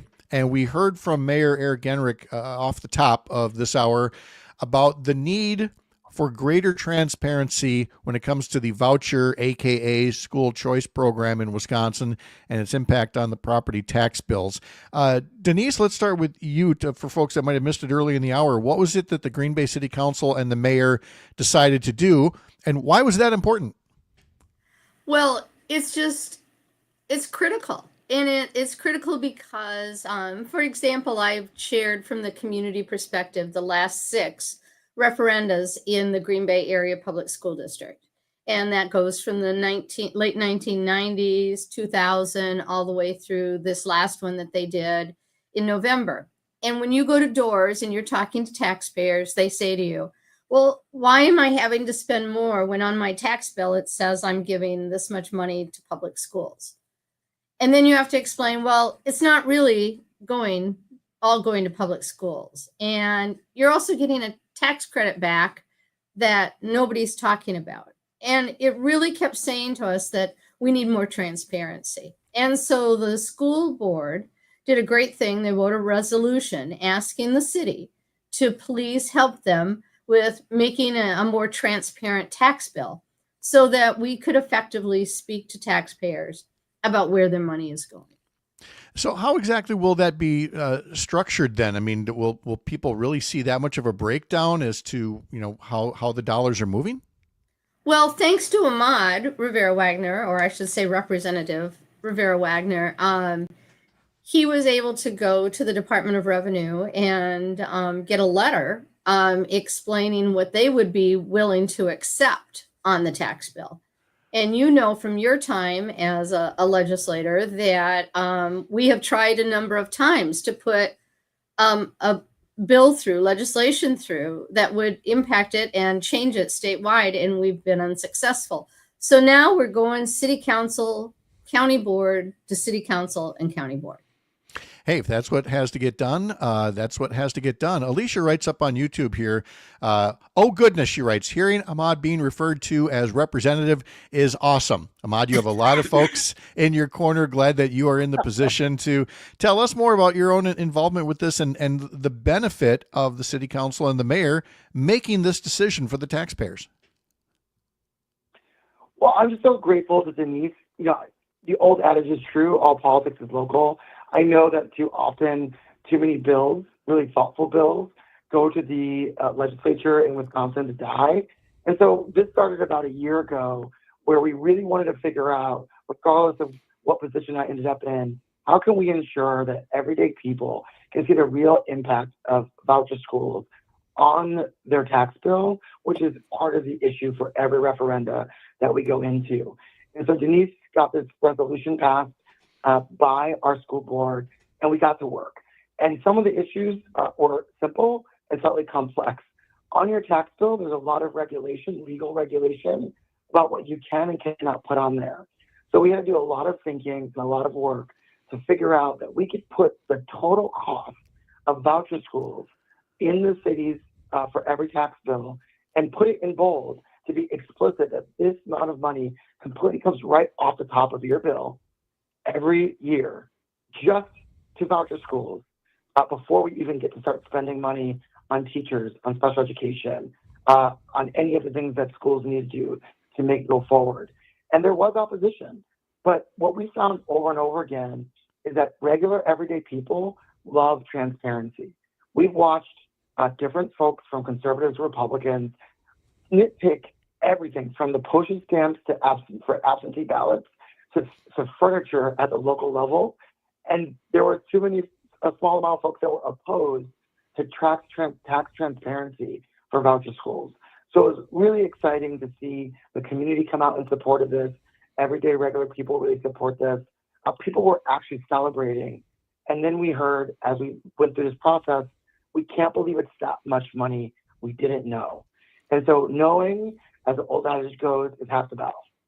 Exactly. With the cost of voucher schools now north of $700 million, it won't be long until it's a $1 billion program if it continues to grow the way that it does. And Denise, there just does seem something ironic or nefarious that a group of conservatives in the legislature who do want to nitpick in the name of transparency every dime of government spending has been working so hard for years to hide or shield the true cost of the voucher school system to taxpayers.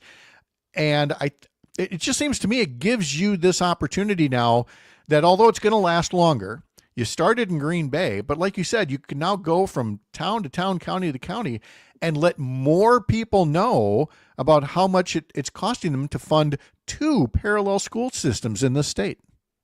It's huge. And what's really cool is there are communities in Wisconsin that have been putting inserts in their tax bills. And we knew that we couldn't do that in Green Bay because it was the press and seal, where you have the little edging around and there wasn't any place for an insert. And we knew that wasn't going to work. And when we did our research, we found out that people they aren't looking at those inserts. They're looking at their tax bill. They want the factual information on their tax bill. They want to be able to see it, access it, and understand it. We are talking to Denise Gomer-Hutchison from the Wisconsin Public Education Network and State Representative Ahmad Rivera-Wagner from the Green Bay area. And Ahmad, the Assembly recently in a committee was talking about a bill sponsored by Republicans that would ban local governments, they were talking specifically about Milwaukee, from making certain aid payments to pregnant women. And these state legislators wanted to micromanage what cities could do in terms of, how they spent money in their budget. It raises the concern, should we be expecting a bill anytime now from some Republicans that would prevent cities like Green Bay from having this kind of transparency on property tax bills? Fantastic question. So it's not just on folks experiencing health concerns. We're seeing a suite of bills from the Assembly on trying to eliminate local control from everything from gardens all the way up to the flags that can be flown to the type of income programs that can be run. So there is a frustration, what it seems like, by my colleagues in the Assembly with municipalities having the ability to create innovative or thoughtful programming on these issues. But what is really exciting is that residents really like transparency. They like local control. And I never thought in my lifetime that this notion of local control and transparency, which often used to be a conservative mantra, somehow has flipped in this modern era where too many of us folks are saying, especially Democrats right now, we should have pro-transparency. We should be making sure that people understand the way that their government works, and we shouldn't be hiding behind the walls of bureaucracy. And so it's an exciting time to have regular people want to be on board with that. It's somewhat frustrating to watch the kind of new politics try to block the ability of local control and tax transparency. And just to like really put a fine-tuned comb on this, it really seems to be a struggle for folks in the assembly to want to allow Milwaukee, the Green Bays, to be able to thrive. That the issue is we'd rather punish one or two cities than allow any city to be able to have the ability to be innovative or thoughtful or more transparent. And we really have to change those politics. You know this. In Wisconsin, especially in Green Bay, we take care of each other, we support each other. And that means by giving people the most information they need to make the decisions that are best for them and their families. And we can't hide behind bureaucracy. We have to be pro-transparency, and excited that this effort is already getting attention across cities. We were talking in the last hour about you could do an entire segment of beginning with I'm old enough to remember. And of course, at the time we were talking about Alta Vista and CompuServe and Ask Jeeves. I'm old enough to remember when Republicans were the party of local control, saying now they're the party of controlling the locals. And thankfully, some folks are rising above it, including Denise Comer-Hutchison from the Wisconsin Public Education Network and Representative Ahmad Rivera-Wagner. Obviously, big doings with the NFL draft coming to the Green Bay area. Ahmad, thank you so much for chatting with us earlier about that. Denise, thank you for all that you do. It was a pleasure to talk to you both today. Thanks so much. All right. Take care now. Have a great day. Appreciate it very much.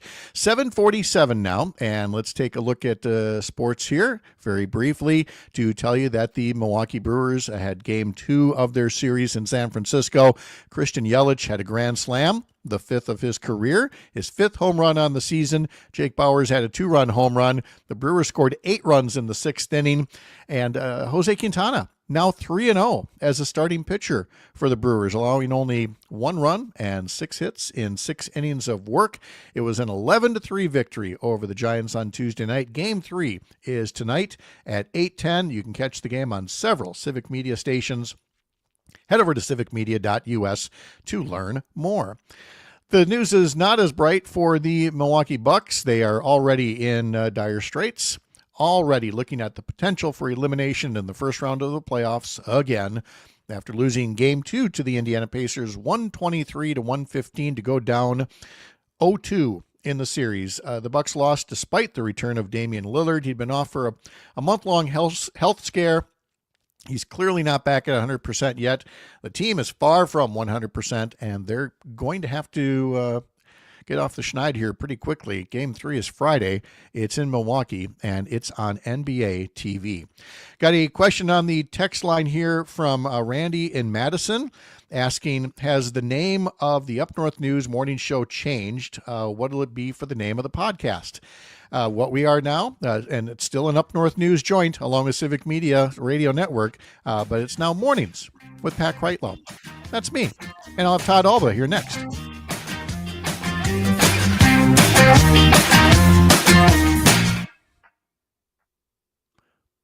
Dun, dun, dun, dun. Catchy stuff over here, I tell you. Oh my gosh, it's the great and wonderful Todd Alba. Todd Father. He's coming to you. He's coming to you. He's coming to your town, and he's going to talk about stuff that's cool. It's cool. Oh Yeah, that's your That was song. fantastic. Deal with it. That was fantastic. Yeah. Oh, Lordy. Let's see here. Yeah. How's it going? Try this one. So far, so good, but we got another hour of this to go. So, we'll see. We'll see. It'll be fine. How long does this one go? This goes to 52:20. Okay, gotcha. Let's see. Yep. Okay, that's true. So, you doing anything special for the new gig here? For the new show? We You doing launched anything different? under diversion, equity, and inclusion. To be supportive of that, we're launching a new Pantsless Wednesday, so that'll be fun. I'm gonna go. Can I go? Today's show. Let me just consult my DEI handbook here.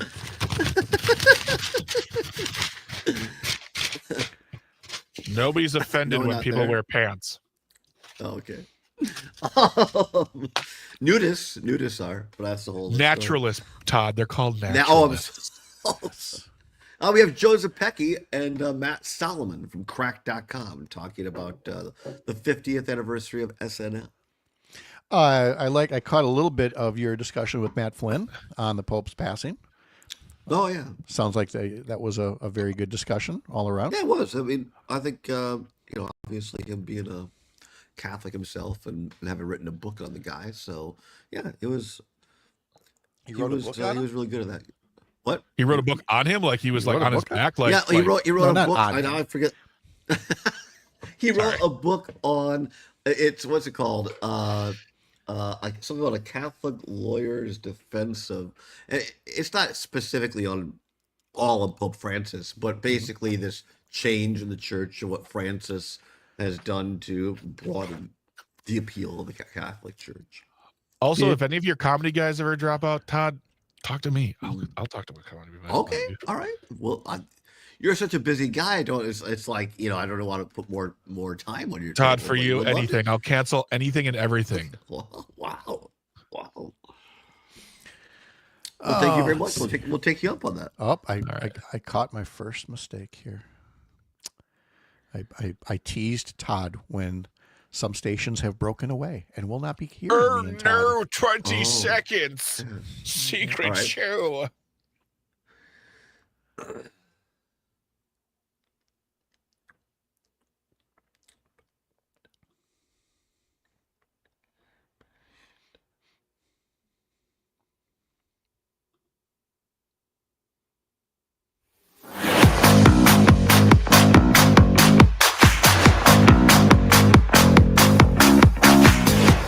All right, I'm going to make my first executive decision with the new bumper music. We're not going to use that one for Todd. That is way too upbeat and Wow.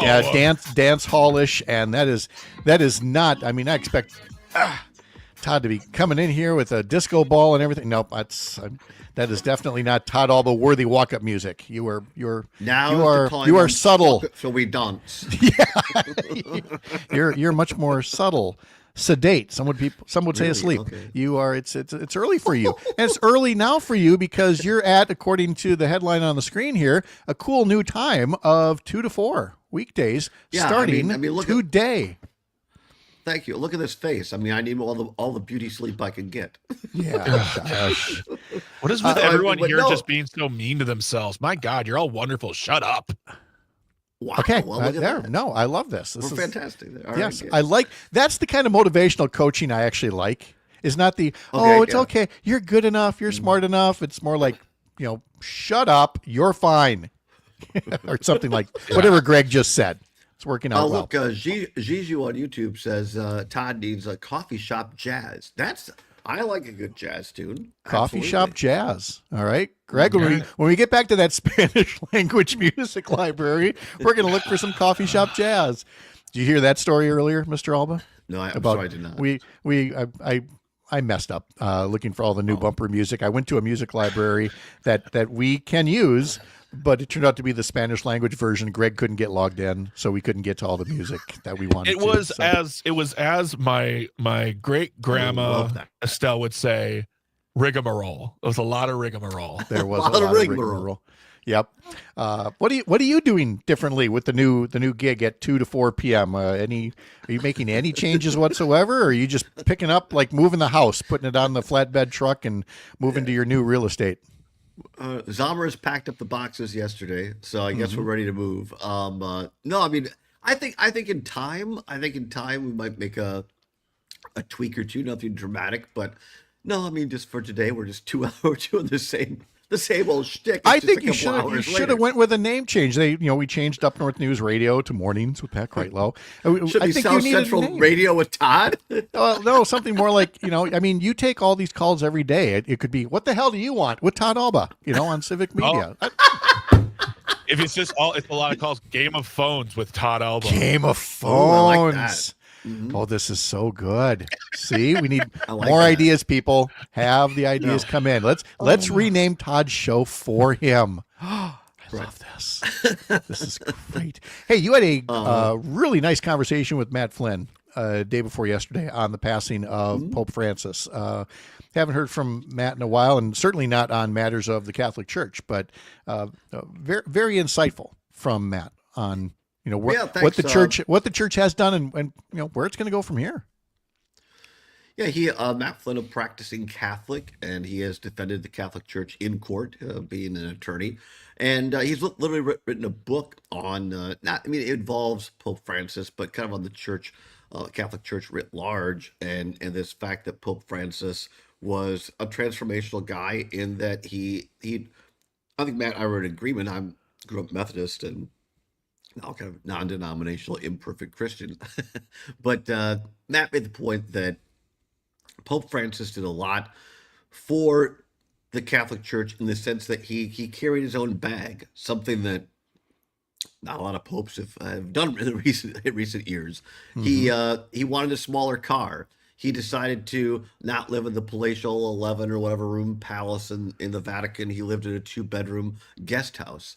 And that he really tried to exemplify, if you're a person of faith in the Christian faith, he tried to his best to exemplify the teachings of Christ, not so much the dogma of organized religion. And I think that really, really touched a lot of Catholics. And let's be honest, I think the Pope is someone who Christians around the world might say, hey, I differ on a couple of theology things, but isn't it kind of nice to have someone speaking on behalf of a worldwide organization like that?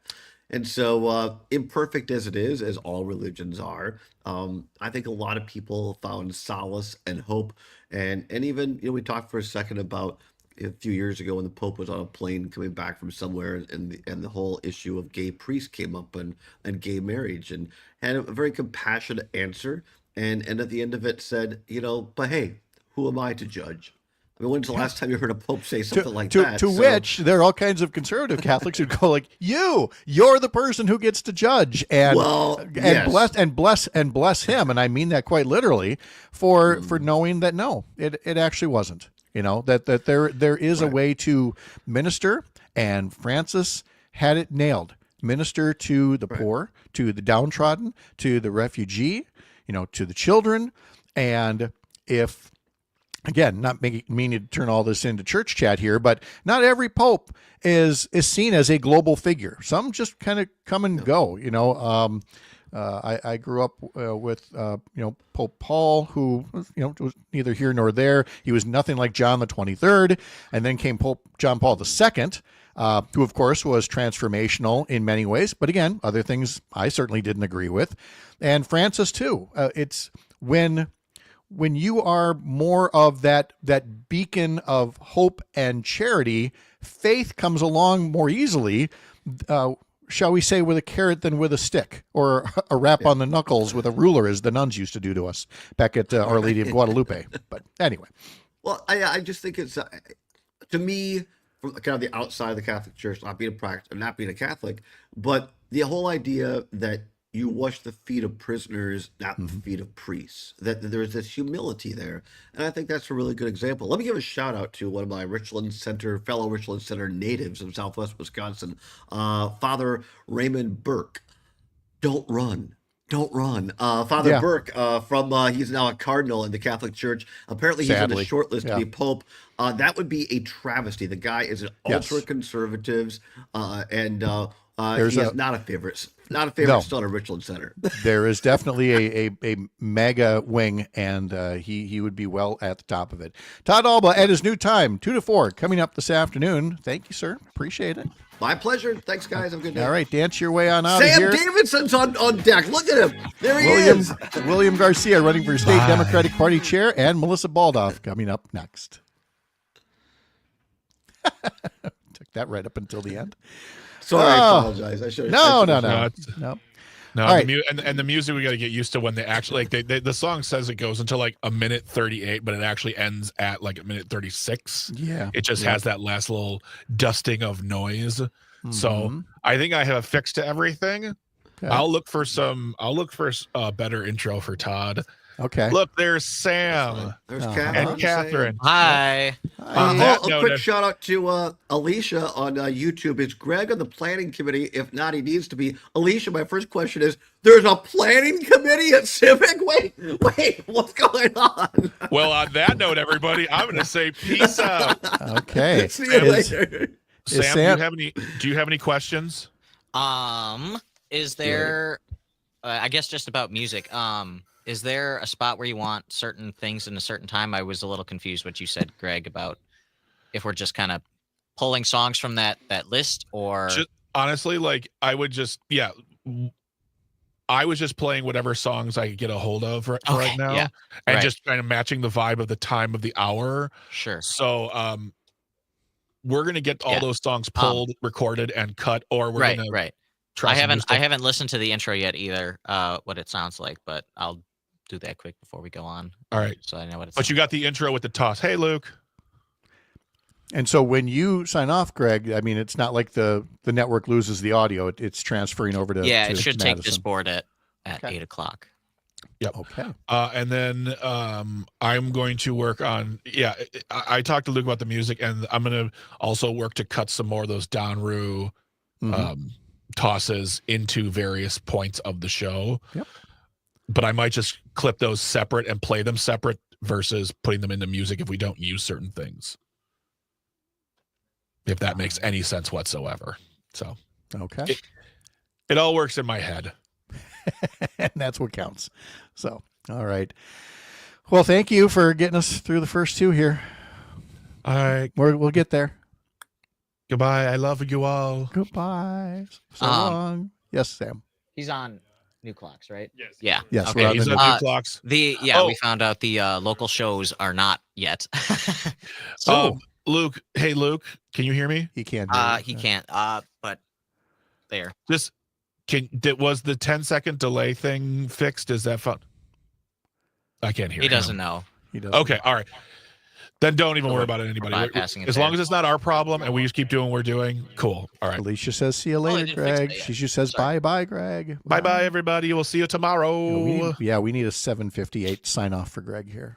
Yeah, We're it's gonna come up with something. goodbye. It's gonna be cool. Trust All right. I got to go. I'll see y'all later. See you in If an you need hour. anything, let me know, please. Okie dokie. All right. All right. William. Hello, how are ya? you? Good. How are Doing you? great. All right. Doing fabulous. Are you you're still chair of the third CD? Yep, chair of the third CD, co-chair of La Crosse County. Okay. All right. There we go. Got that. All right. You look good. You sound good. We come back from the break at 8:06. I do a little live weather with Brittany, and then I'll pop you back up. I'll pop you in the waiting room till then. So we'll see you in about 5-6 minutes or so. That sounds great. All right. Thank you. See you in a bit.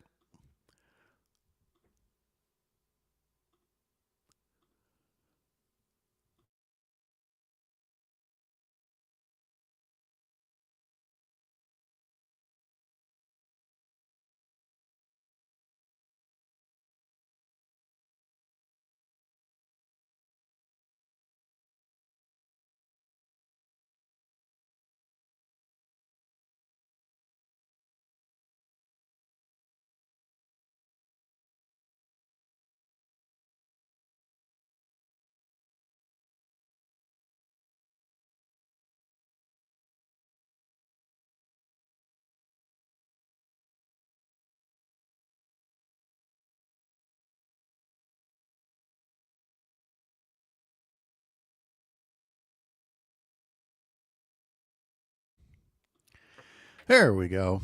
And on a day like this, Brittany, when I get so overwhelmed and I forget about Rob and Tigerton, I get to redeem myself now and bring them up this hour. Yay, right? Oh, man. You're almost there. Almost there. Yep. All right. Got just about a minute here. Did you do a cut in then with Chad at 7:20? No. I'm in Okay. Madison at 7:20. Oh, okay. So Chad is just at 8:20. Yep. Oh, okay. Gotcha. Okay. I learned a lot yesterday. I know, me too. I learned a lot about, building a plane while you're flying it. And so Right. here we are. Fun stuff. We're Woo. airborne. Inverted. Okay. All right. Good. We'll get going in a bit here.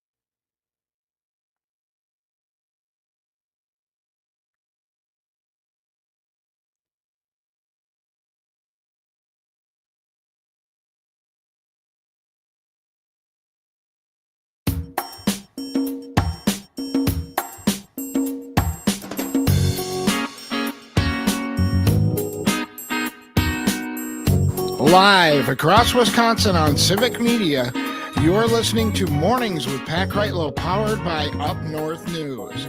Now, from our Lake Wissota studio, here is the founding editor of Up North News, Pat Kreitlow.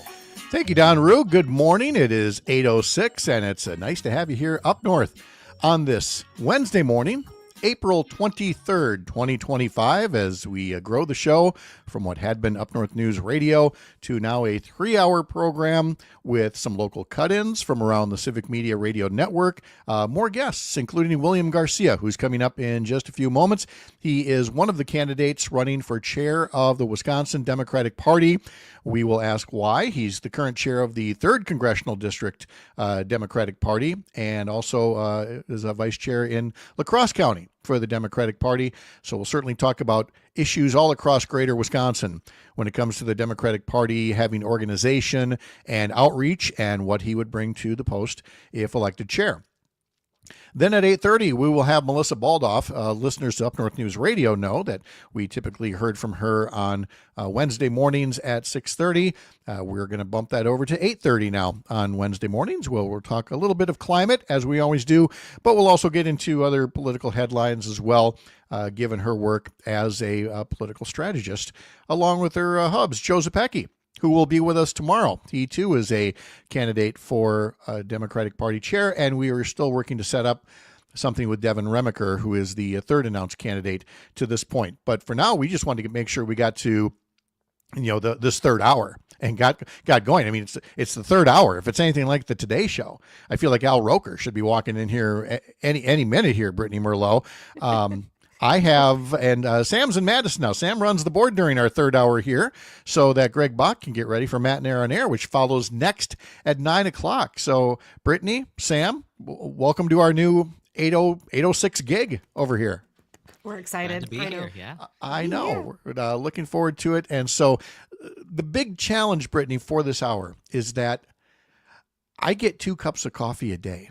And now I've got to make 2 cups of coffee stretch out over 3 hours instead of 3, instead of 2. So far, so good. I think I'm at the proper caffeination level. We'll see.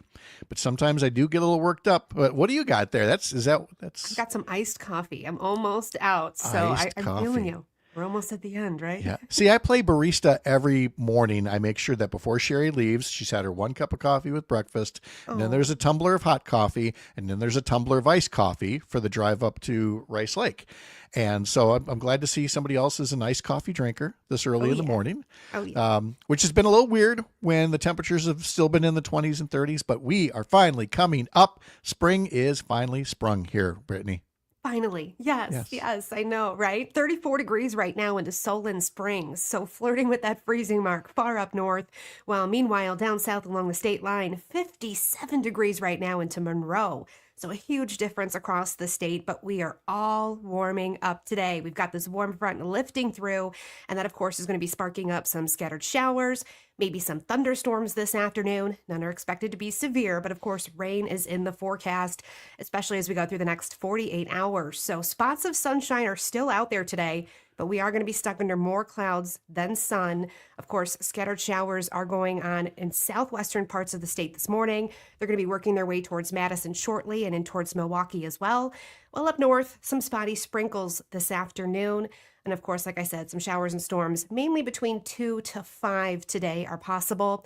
But those high temperatures, they're sweet, into the mid to upper 60s up north to low 70s down south.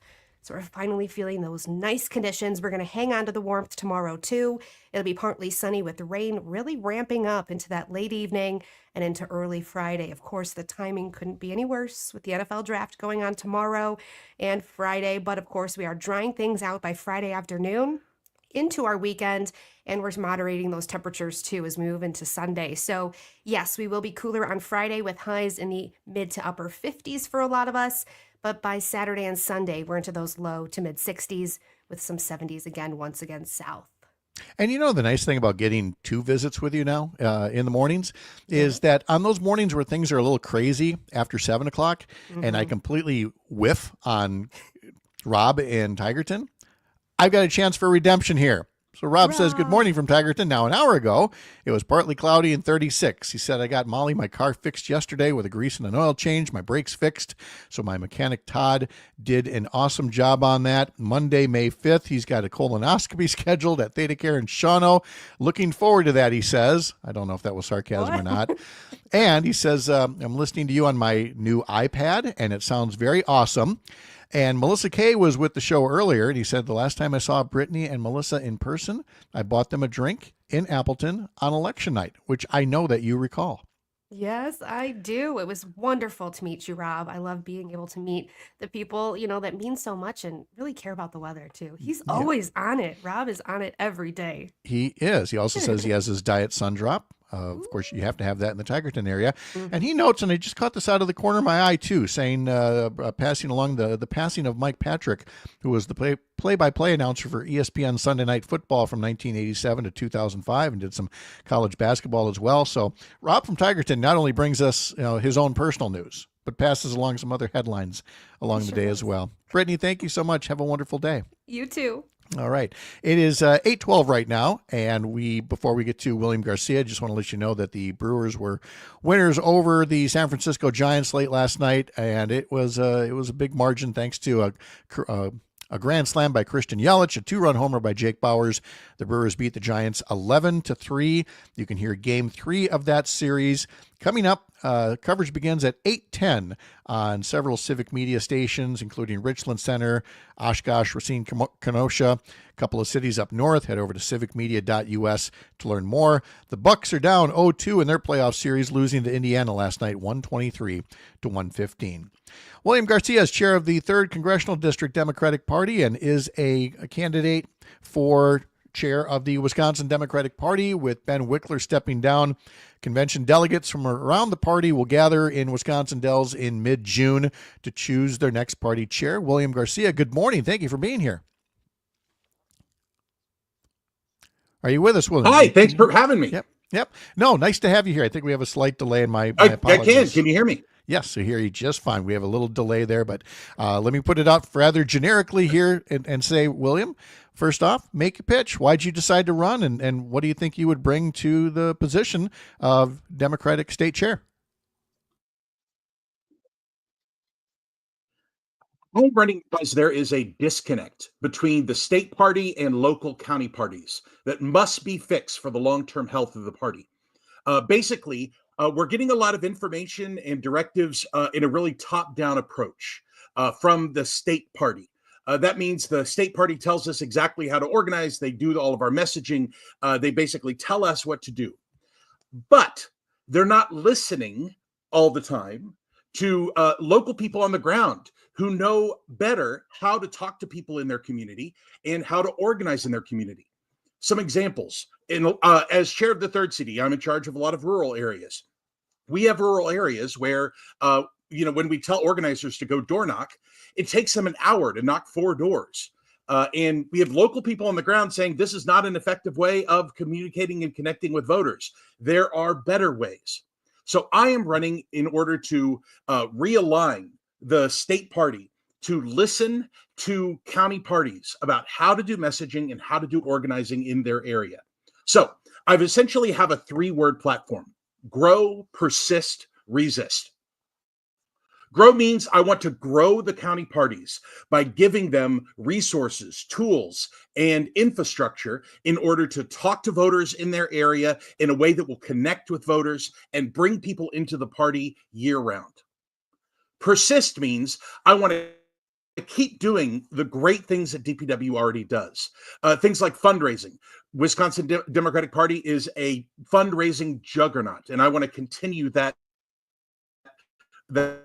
progress. We desperately need those funds. I also want to persist in keeping the media focused on Wisconsin. Ben Wickler was incredible about going around the country and talking about what's happening in Wisconsin and why it's important. I also think DPW does a really great job of working with our candidates in the Assembly and the Senate, the state Senate, and I want to continue that close relationship. And finally, resist. I have to say, I've been disappointed with some of the national Democrats leaders who have been very timid in the face of Trump. I intend to be the strongest, loudest voice in Wisconsin against the Trump agenda and Republican policies that are hurting Wisconsin families. And that's basically my pitch. It's a very healthy pitch. One from William Garcia, who chairs the 3rd Congressional District Democrats and is running for state party chair.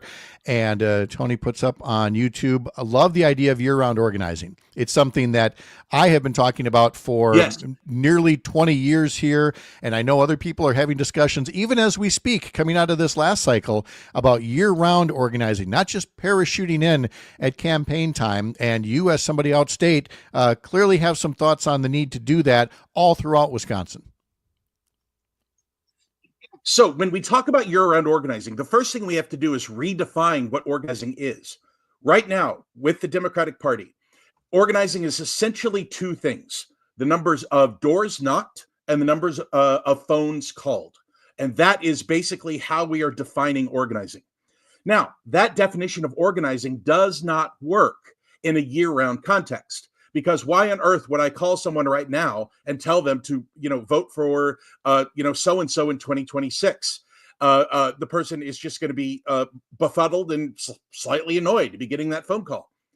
What year-round organizing should mean is bringing people into the county parties. That's what real year-round organizing is giving strength and power and true agency to local parties so that they can work in their community year-round. Community service, community activism, working with our local politicians to get things done.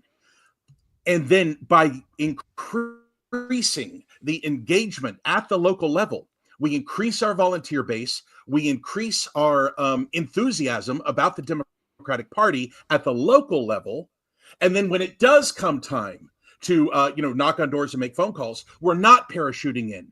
We are established in the community already. We're talking to people that we've talked to before, and that's how true year-round organizing is going to function.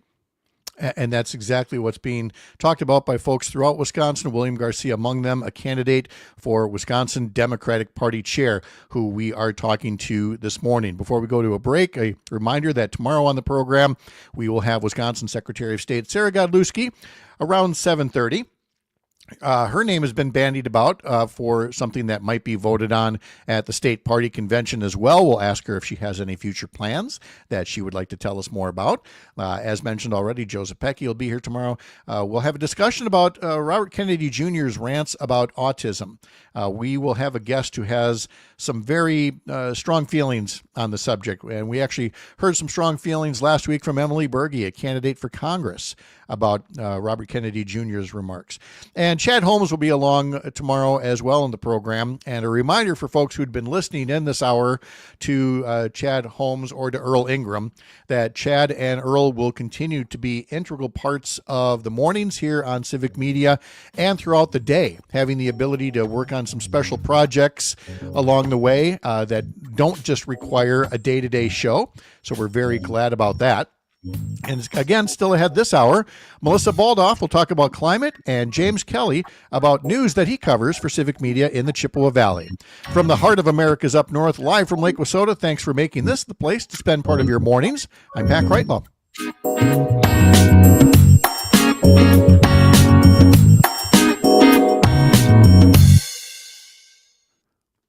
All righty, we're in a commercial break there, William. This is a...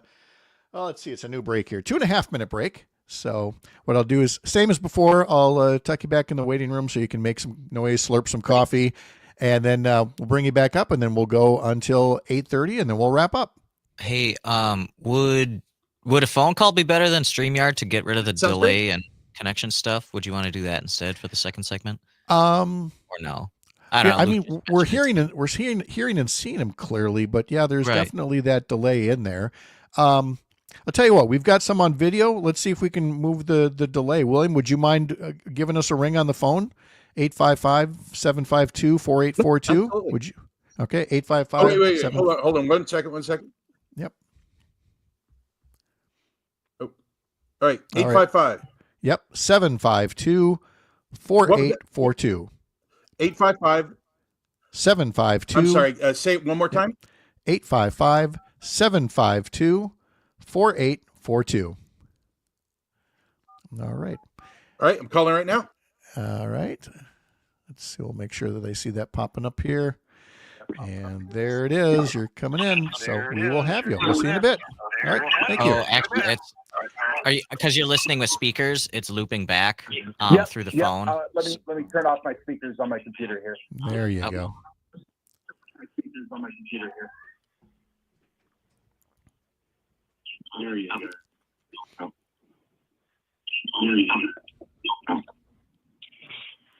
All right, so my speakers are off now. There we go. Pretty great. All right, we'll get going in 45 seconds here.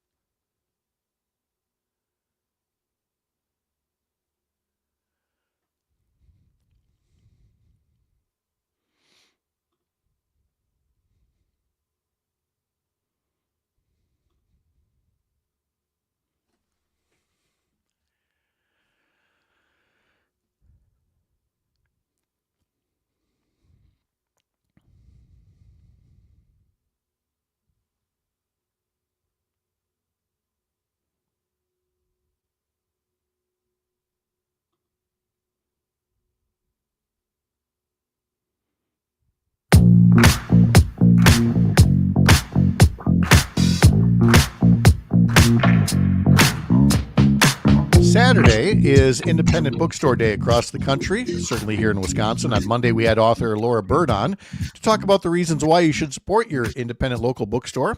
And in our daily newsletter that you can get at UpNorthNewsWI.com, today's newsletter talks all about some of the great independent bookstores around Wisconsin, the value of supporting them, some banned books that you could be reading to thumb your nose at certain people that want to restrict what you can see, all that, plus veterans talk about being fired after serving their country by the Trump administration. All that and more in our newsletter. Sign up over at UpNorthNewsWI.com. Let's take care of some housekeeping here on the text line from Jim in Brookfield. Best wishes on the new format. I'm looking forward to listening during the extra hour.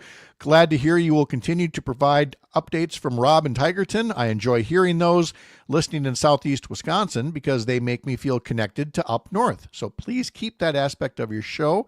Thank you very much. Hey, we appreciate that. And then we mentioned earlier, Randy in Madison asked a question about, the show changing and what about the podcast?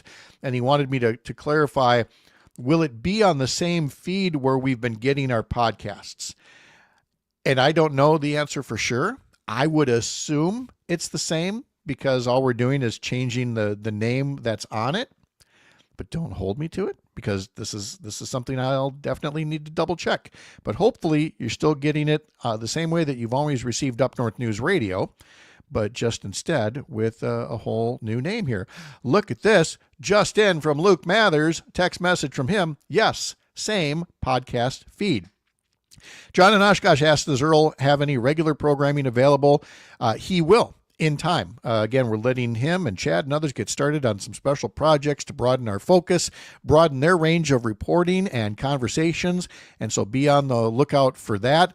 Apparently, with them getting the new projects, they said, well, somebody's got to yap for 3 hours, and apparently that's me. Apparently I have this gift of gab, and I'm going to prove it by talking for a few more minutes here with William Garcia, who's a chair for State Democratic Party of Wisconsin. You folks on social media, you're seeing his video, but we're hearing him on the phone line here. So William, thanks for sticking around with us here. Can you talk a bit about the support that you're receiving so far? Because there are three candidates for sure right now for state party chair. They're starting to tout their endorsements and things like that. What can you tell us about your level of support to this point? Yeah, I'm really lucky. Most of my support is coming from county chairs who agree with me that people are that DPW is just not listening to them, and especially that they don't have a seat at the table with big decisions that DPW is making. So people like the chair of Eau Claire County, the chair of Grant County, the chair of Adams County, where I was just yesterday. So I'm getting a lot in, especially people that really know me and have been working with me a long time as third CD chair and also as La Crosse County chair, are very much behind me because they really know that this is something I can do well. This is a real concern of mine, and here's a role that I don't talk about from a past life. After serving as a legislator, after being a candidate for Congress, I was later chair of the Chippewa County Democratic Party, and then later served as state chair of the Association of County Chairs. So all the county chairs in the state, I led that group for a short time right before we decided let's start Up North News instead. So I am extremely sympathetic and understanding of what county chairs are saying around the state, that they are the backbone or the heartbeat, whatever you want to call it, of the party. And sometimes it's not so much just a Madison-Milwaukee disconnect, but a disconnect from what some would call, say, the consultant class or whatever you want to call it. So I hear that in you. And so the question isn't, are you right or wrong? The question is, how do you bridge that to people who are not necessarily thinking about the party apparatus in greater Wisconsin? Well, the first thing I want to do is point out one true but terrifying fact, and that is that one day, and hopefully that day will happen because the Democratic Party has been so successful in the long term in Wisconsin, but one day, Wisconsin will no longer be the closest swing state in the country. That distinction will go somewhere else. And when that happens, a significant amount of the money that is being poured into Wisconsin is going to go away. And if we have let county parties wither and die on the vine by using all of this money and building a completely separate organizing structure from the county parties, we are in massive amounts of trouble. And that's why I say that this is a problem that must be fixed for the long-term health of the party. We need a system that is vibrant and alive, whether or not we are getting huge donation dollars. Now, I want to bring in the huge donation dollars. I want to be real clear on that. I'm Yes. signing up for a significant amount of fundraising. That's going to be my life when I'm chair. But we need to build a system that can survive without it. Right, because again, the things have changed all along, but there is this mindset of, well, do you go looking for that one needle in the haystack outstate, one or two more votes, or do you try to squeeze one or two more Democratic votes out of your larger cities, Madison, Milwaukee, Eau Claire? Again, I'm not here to judge that one is right or wrong, but you'd be wrong to focus on just one or the other. Right, you have to do both. And that's why I'm talking about giving local counties more control over things like messaging. The message that works in Milwaukee is not the same one that works in Jackson County. And so what we need to be providing is messages that work in both, and letting the county party say, this is a message that's going to talk to voters in my neighborhood. And then we can disseminate from there. There are great things to talk about with Democrats. And why on earth are we not, for instance, right now in rural areas, why are we not blasting rural radio about all of the Trump policies that are hurting Wisconsin farmers? Happening all the time. We're not even talking about it. No, and which is, again, part of where I'm thankful for Up North News and civic media, but there's more work to be done. William Garcia, one of the candidates for Wisconsin Democratic Party chair. William, thank you so much. Good to talk to you again. Have a great day. Thanks so much. All right, coming up next, Melissa Baldoff will have Climate Check and some more political headlines right after this on the Civic Media Radio Network.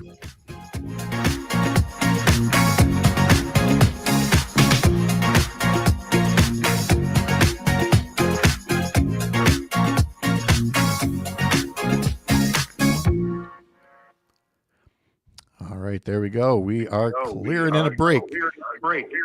Thank you, William. Have a great day. Thank you so much. Have a great day. Call me anytime. You bet. See ya.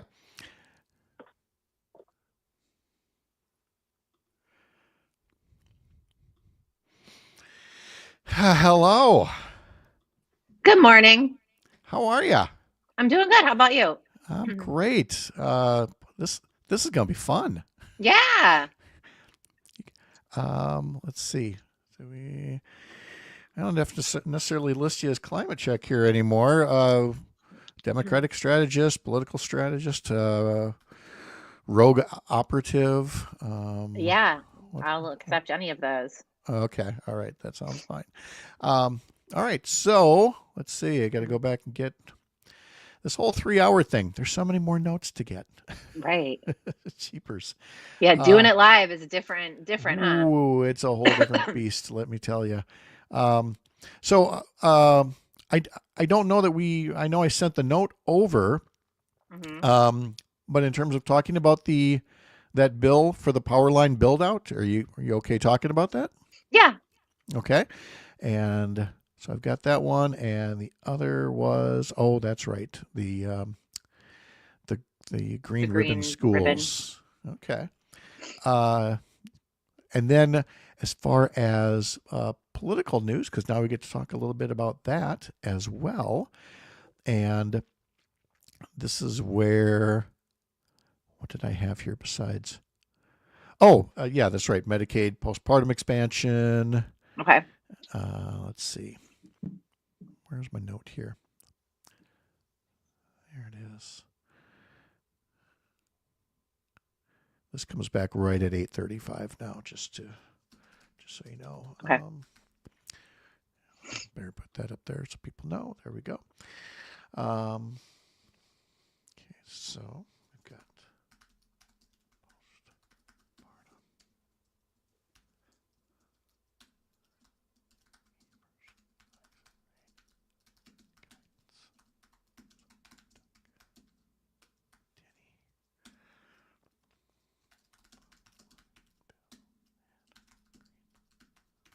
all right, there.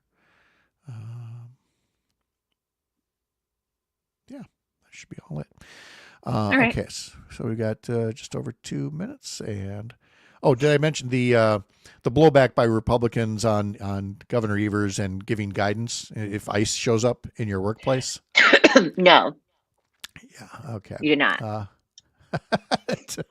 But we can get into that. Who does Melissa like for Wistem's chair? I think she's unbiased, completely unbiased. I think I have a favorite. God, we would hope so.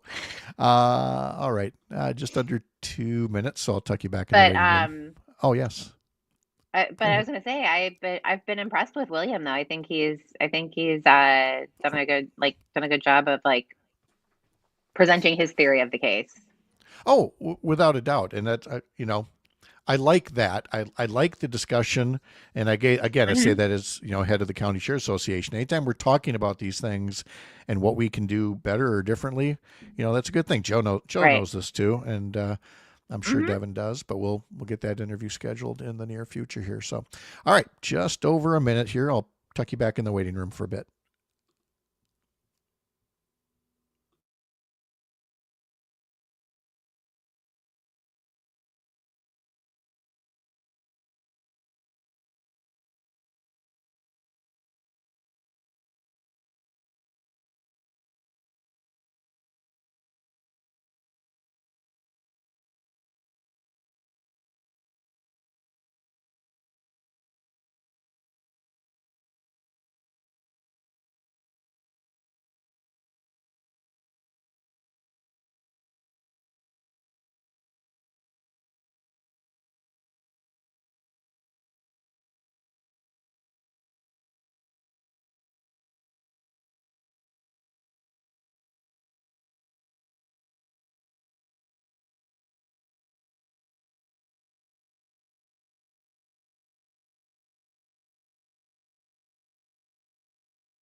on the program, we'll have Wisconsin Secretary of State Sarah Godlewski, who may be making some kind of an announcement ahead of the state Democratic Convention. We'll be talking to Joe Zepecki, as usual, on Thursdays, who's also running for state Democratic Party chair.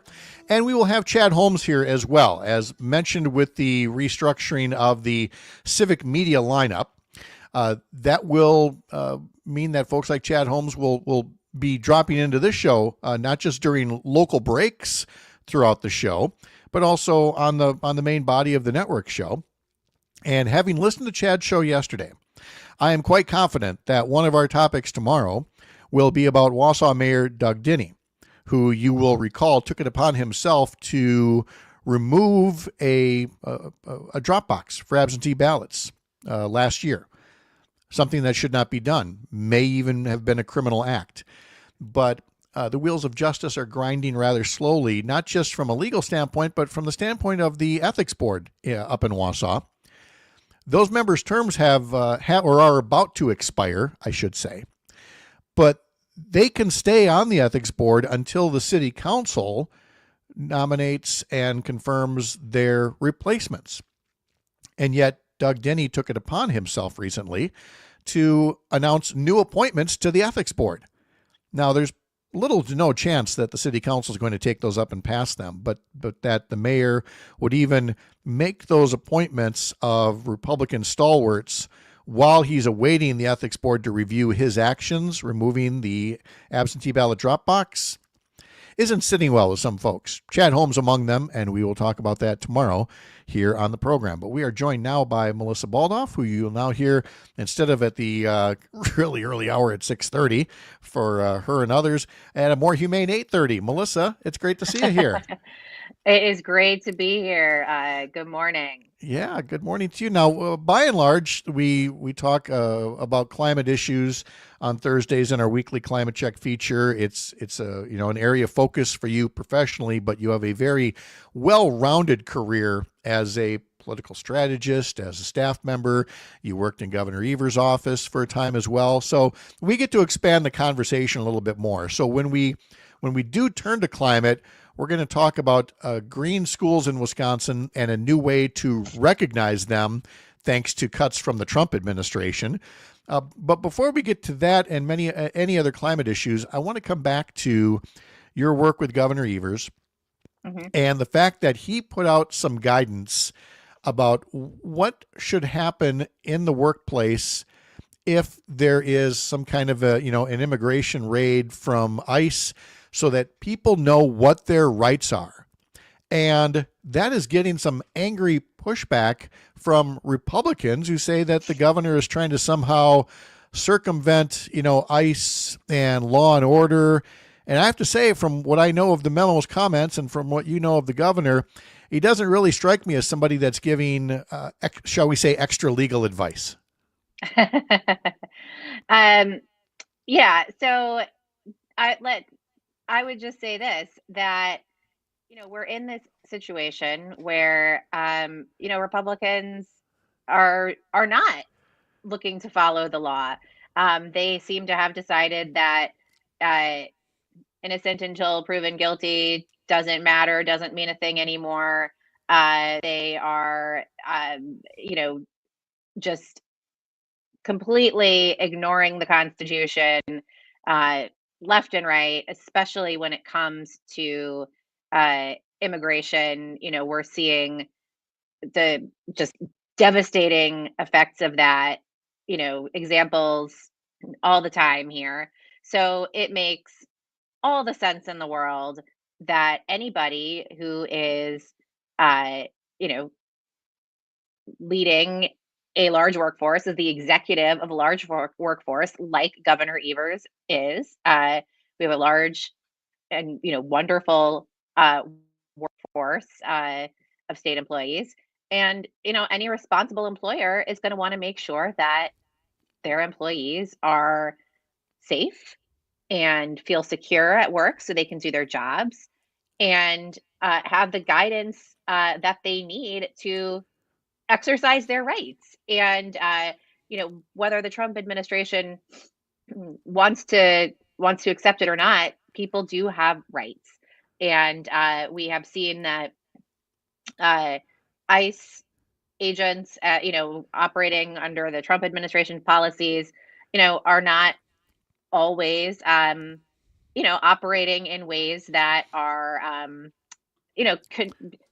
conducive to people exercising their rights. And they want people to be confused. They want people to be scared.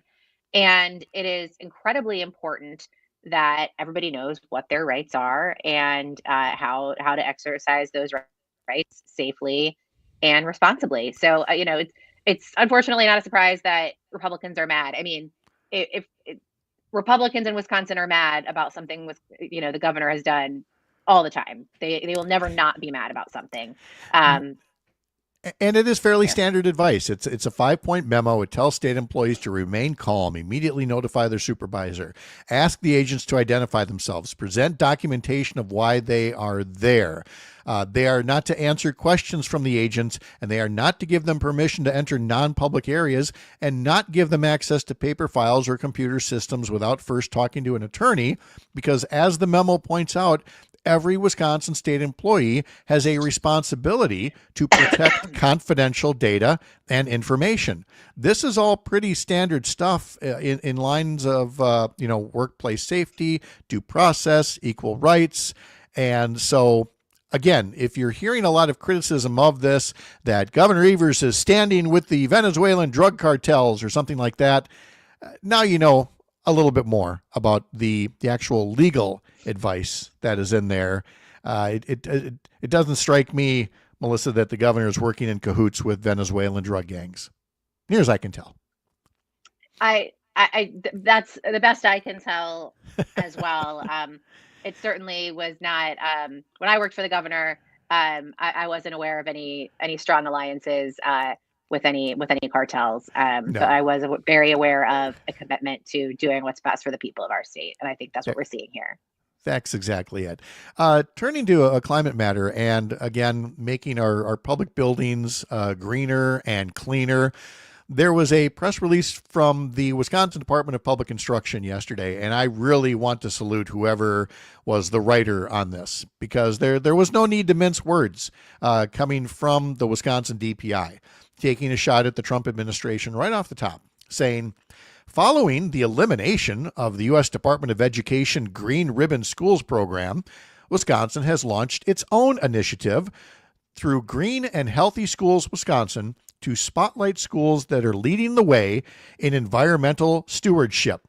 And the Environmental Stewardship and Sustainability Award is first going to West De Pere High School and Mahone Middle School in Kenosha, all about reducing environmental impact and cost, support student and staff wellness, and advance environmental literacy through their school communities.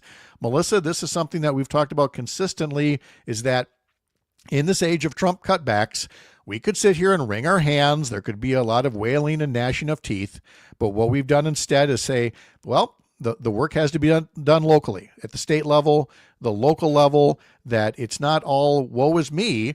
We can all still show leadership in our own various circles. Absolutely. And I think that we saw, we saw that happen during the first Trump administration, and we're seeing that happen again now.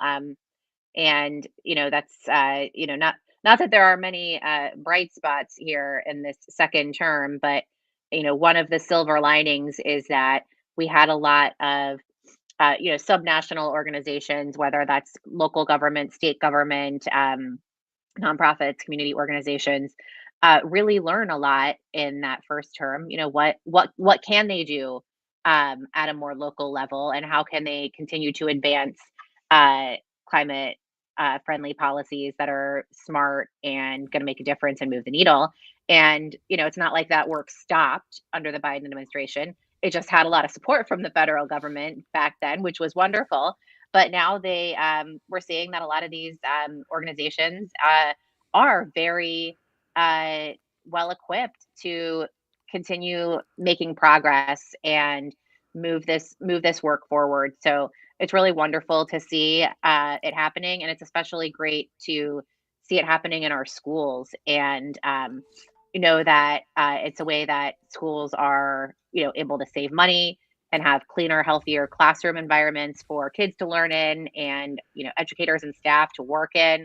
And it's something I think that's great too. Also, in the release that you were just talking about, they discussed a little bit more about Environmental Education Week in Wisconsin, which Superintendent Underley had announced. So I think that's really a great component of this too, is that we know that the kids are learning about the environment. They are much more aware of, kind of how everything comes together, and, how they can make their natural spaces cleaner and healthier, how we can move forward into, a clean energy economy. And I think it's really wonderful to know that, this is a priority for our kids too in this state still. They're still learning about science and climate and doing it in a way that is going to be interesting and exciting to them. And one of the other things related to this, with energy and delivering electricity to places, is a topic that we'll cover in a future discussion here, because we've run out of time today for it. But there is a bill about building new power transmission lines in Wisconsin, and it's one of those unusual bills, Melissa, where it doesn't cut neatly between parties. That there are folks who support this particular bill about who gets first dibs at building new transition lines in the state versus whether it should be much more of a national process. And so I'm just going to speak very generally in the minute we have left here, because we'll get into the specifics later. But it's almost refreshing sometimes when a bill comes up and it's not very cleanly Democratic or Republican, that you can actually talk about the merits of a bill and whether it passes or not. And I would imagine we'll get into that in a discussion real soon. Yeah, I mean, who knew that legislatures could still do that? It's wonderful to see a robust debate on a piece of legislation. But I hope to see it come together in a way that is, actually protecting our residents and, keeping rates low, and not just making this a, giveaway to wealthy big corporations. And that's the main thing here that we are watching here is, how much of this is just about what companies build power lines versus who's looking out for the consumers, who's looking out for the environment as well as part of this process. Melissa Baldoff, this is going to be fun. Thanks for being along for the first edition. Have a great day. We'll talk again real soon. Sounds good. All right. And we will continue here on Mornings with Pat Kreitlow on this Wednesday morning. It is April 23rd. Tomorrow, Joe Zepecki, Chad Holmes, and Sarah Godlewski. Remember, you can follow my team at Up North News all day long through our newsletters, through social media, through our website, upnorthnewswi.com, and, of course, right here, mornings on the Civic Media Radio Network. I'm Pat Kreitlow, reminding you to never let this nation fall short of its full promise, liberty and justice for all.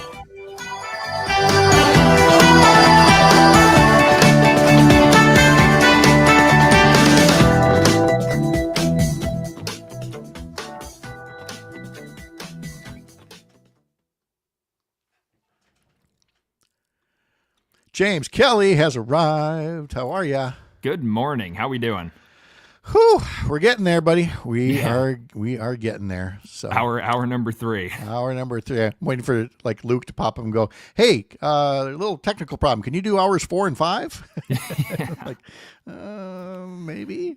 Yeah, my first job in Binghamton, I hosted a 3-hour show, and then we only had one other reporter to host the other 3-hour show. So there were some days where it was just like, "Oh, James, do you mind just doing 6 hours straight?" Oh yeah, I mean, I've been there. This when people talk about, is paying your dues a thing? Oh yes, it is. Oh yeah, yes it is. But anyway, so what do you got for us to tackle here? What have you been working on? Yeah, I mean, Laura Benjamin had her campaign event yesterday. Kind of interesting. It was kind of a town hall-esque announcement where she took questions for most of the time, which I thought was interesting. We also have the Eau Claire Marathon coming up this weekend. I'm sure you know about that. I'm sure I do not. So yeah, you get to tell us all about that. Okay. Yeah, I used to be a runner myself, so I have no shortage of jokes about how much running is the worst.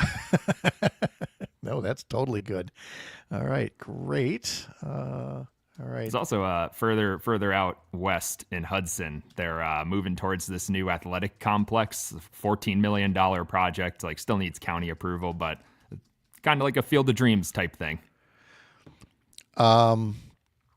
Let's see. Is it like a private thing, a school district thing? Yeah, so the Hudson Boosters is the organization. They bought 22 acres of land, and they want to put 5 lighted turf fields out there to kind of get the regional sports hub going. Oh, okay.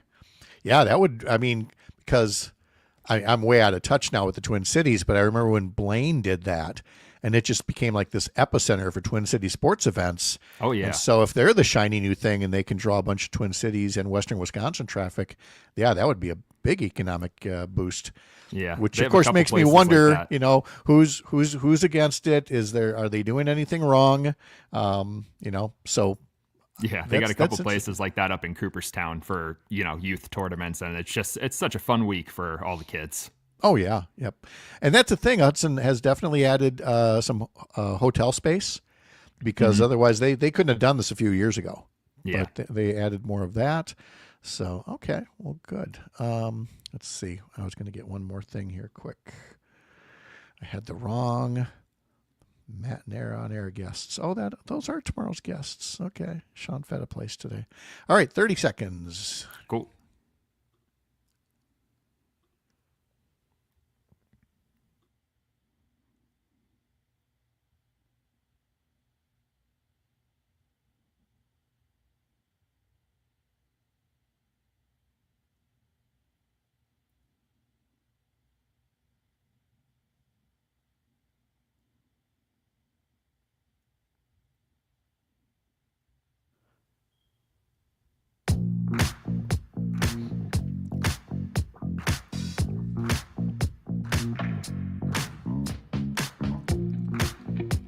Back now with our Civic Media Chippewa Valley reporter, the pride of Binghamton, New York, James Kelly. James, how are you? I'm great. Yeah, the pride of Binghamton. I've spent maybe a whole year there, but occasionally somebody will send me a picture of like a Padres shirt or something and be like, hey, remember when James Kelly was here? Those were the days. Where are you from originally? Long Island originally. Long Island, that's right. Okay. Has been covering the Chippewa Valley for Civic Media for a couple of years now from the heart of downtown Chippewa Falls, there on Bridge and Grand, where there's several good coffee shops to choose from to keep this man caffeinated throughout the course of the day. Hey, the checking, and we're going to do this throughout the course of the new 3-hour show, is we're going to have Civic Media reporters and hosts in from different parts of the state to tell us about the things that they're working on. I've clearly already talked about Chad Holmes doing this. James Kelly will be joining us probably Wednesday mornings in this slot to talk about what's happening in West Central Wisconsin and Northwest Wisconsin. And one of the things is that there is another candidate for Congress in the 3rd Congressional District. That's the one with Derek Van Orden. Central parts of central Wisconsin and a big chunk of western Wisconsin. And it's now 3 women running, all 3 women from the Eau Claire area. Tell us about the 3rd candidate to get into the race. Yeah, the 3rd is Laura Benjamin. She was a former Eau Claire City Council member, now very involved with a lot of activist groups out here, was involved in the Hands Off protest a couple weeks ago. And her announcement was kind of a town hall-esque event, which have clearly become very popular in recent weeks, as we saw Mark Pocan down in La Crosse yesterday for a town hall waiting for, Derek Van Orden to host a public event in the district itself instead of just kind of the remote events. So she took a lot of questions, kind of painted herself as the most progressive of the 3 candidates. An interesting event for sure, and a lot of, community excitement to kind of get these questions specifically answered. Yeah, and I'm going to put on my political analyst hat here for a moment when you say that she's painting herself as the most progressive candidate. And that works wonderfully when you're running in a place like Eau Claire or Madison or what have you. the conventional wisdom, of course, is that in a purple district like the 3rd, and it is still purple, Derek Van Orden's wins have been very narrow, is that, folks want to run more toward the center, want to be more of a moderate. Brad Paff tried that a couple of years back. Rebecca Cook did recently. And since Donald Trump's win in November, there have been all kinds of folks saying, nope, the Democrats need to stop running to the middle. They need to really stand up for their values, their progressive values. And so I think this is a sign of coming attractions where you're going to have candidates who very purposefully are running even more to the left or even more to the center. And so in the case of Laura Benjamin, it sounds like she has chosen her lane as to where she thinks there is going to be the appeal for votes in 2026. Yeah, and that was actually a question that I did ask her before the town hall portion of the event yesterday was, there's been a lot of pushback on things at the federal level. There's been a lot of organizing across the country. And, it does seem like there maybe is more of an appetite now for that further to the left progressive figure in these positions. Whether or not that's going to be enough to kind of keep up with Rebecca Cook, who won the primary last election and narrowly lost to Derek Van Orden already. I was also, even just thinking the last time I think I saw you in person was at her announcement party. Yes. When a cow was trying to eat my jacket while she was speaking. Yes, we were in a big old dairy barn there in Chippewa Falls. And since that time, Eau Claire City Council President Emily Berge has announced her candidacy. So again, you've got 3 women from the Eau Claire area. You've got Emily Berge and Rebecca Cook, and now Laura Benjamin as well. And look, I don't have any kind of inside information. I'm just saying I'm playing the odds here that with 3 people running from Eau Claire, I would bet you are people in either the La Crosse area or the Stevens Point area thinking there might be a lane for them in this race, and it's a long way till the Democratic primary. So I would not put money down that these are going to be the only 3 candidates. Yeah, and that's another question that I asked both Emily Berge and Laura Benjamin, if the early announcement from Cook did kind of change their timelines for when they wanted to announce their campaigns and put themselves in the race. Both kind of said not really. Emily Berge last week told me that, she just wanted to make sure people knew there were other options in the Democratic primary. If they wanted to support a different candidate this time, she wanted to get her name out there early. All right. And some of the other stories you're covering include in Hudson, they're looking at building a new athletic complex. And I don't just mean like one softball field.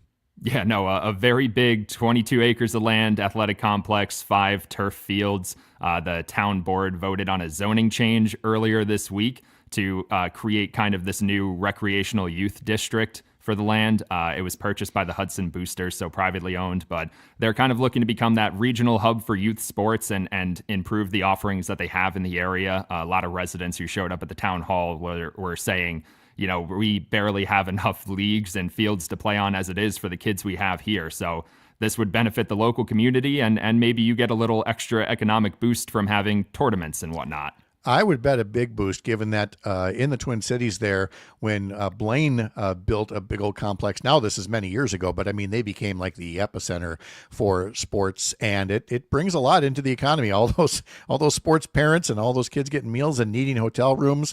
And then finally, the Eau Claire Marathon's coming up. Yeah, Saturday and Sunday this weekend, there's going to be a whole lot of running in Eau Claire.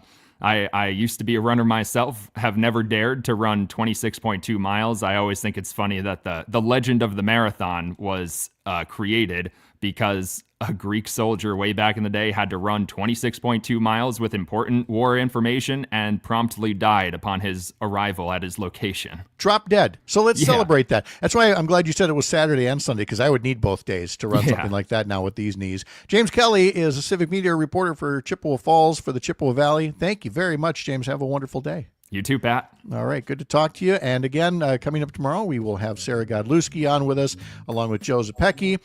Thanks to today's guests, and there were a lot of them here on day one: Melissa Kay, Melissa Baldoff, Denise Gomer Hutchison, Representative Ahmad Rivera-Wagner, Green Bay Mayor Eric Genrich, William Garcia, Todd Alba, James Kelly, and all of you for being here this morning. I'm Pat Kreitlow, founding editor of UpNorthNews, the Wisconsin home for Courier Newsroom, a pro-democracy newsroom.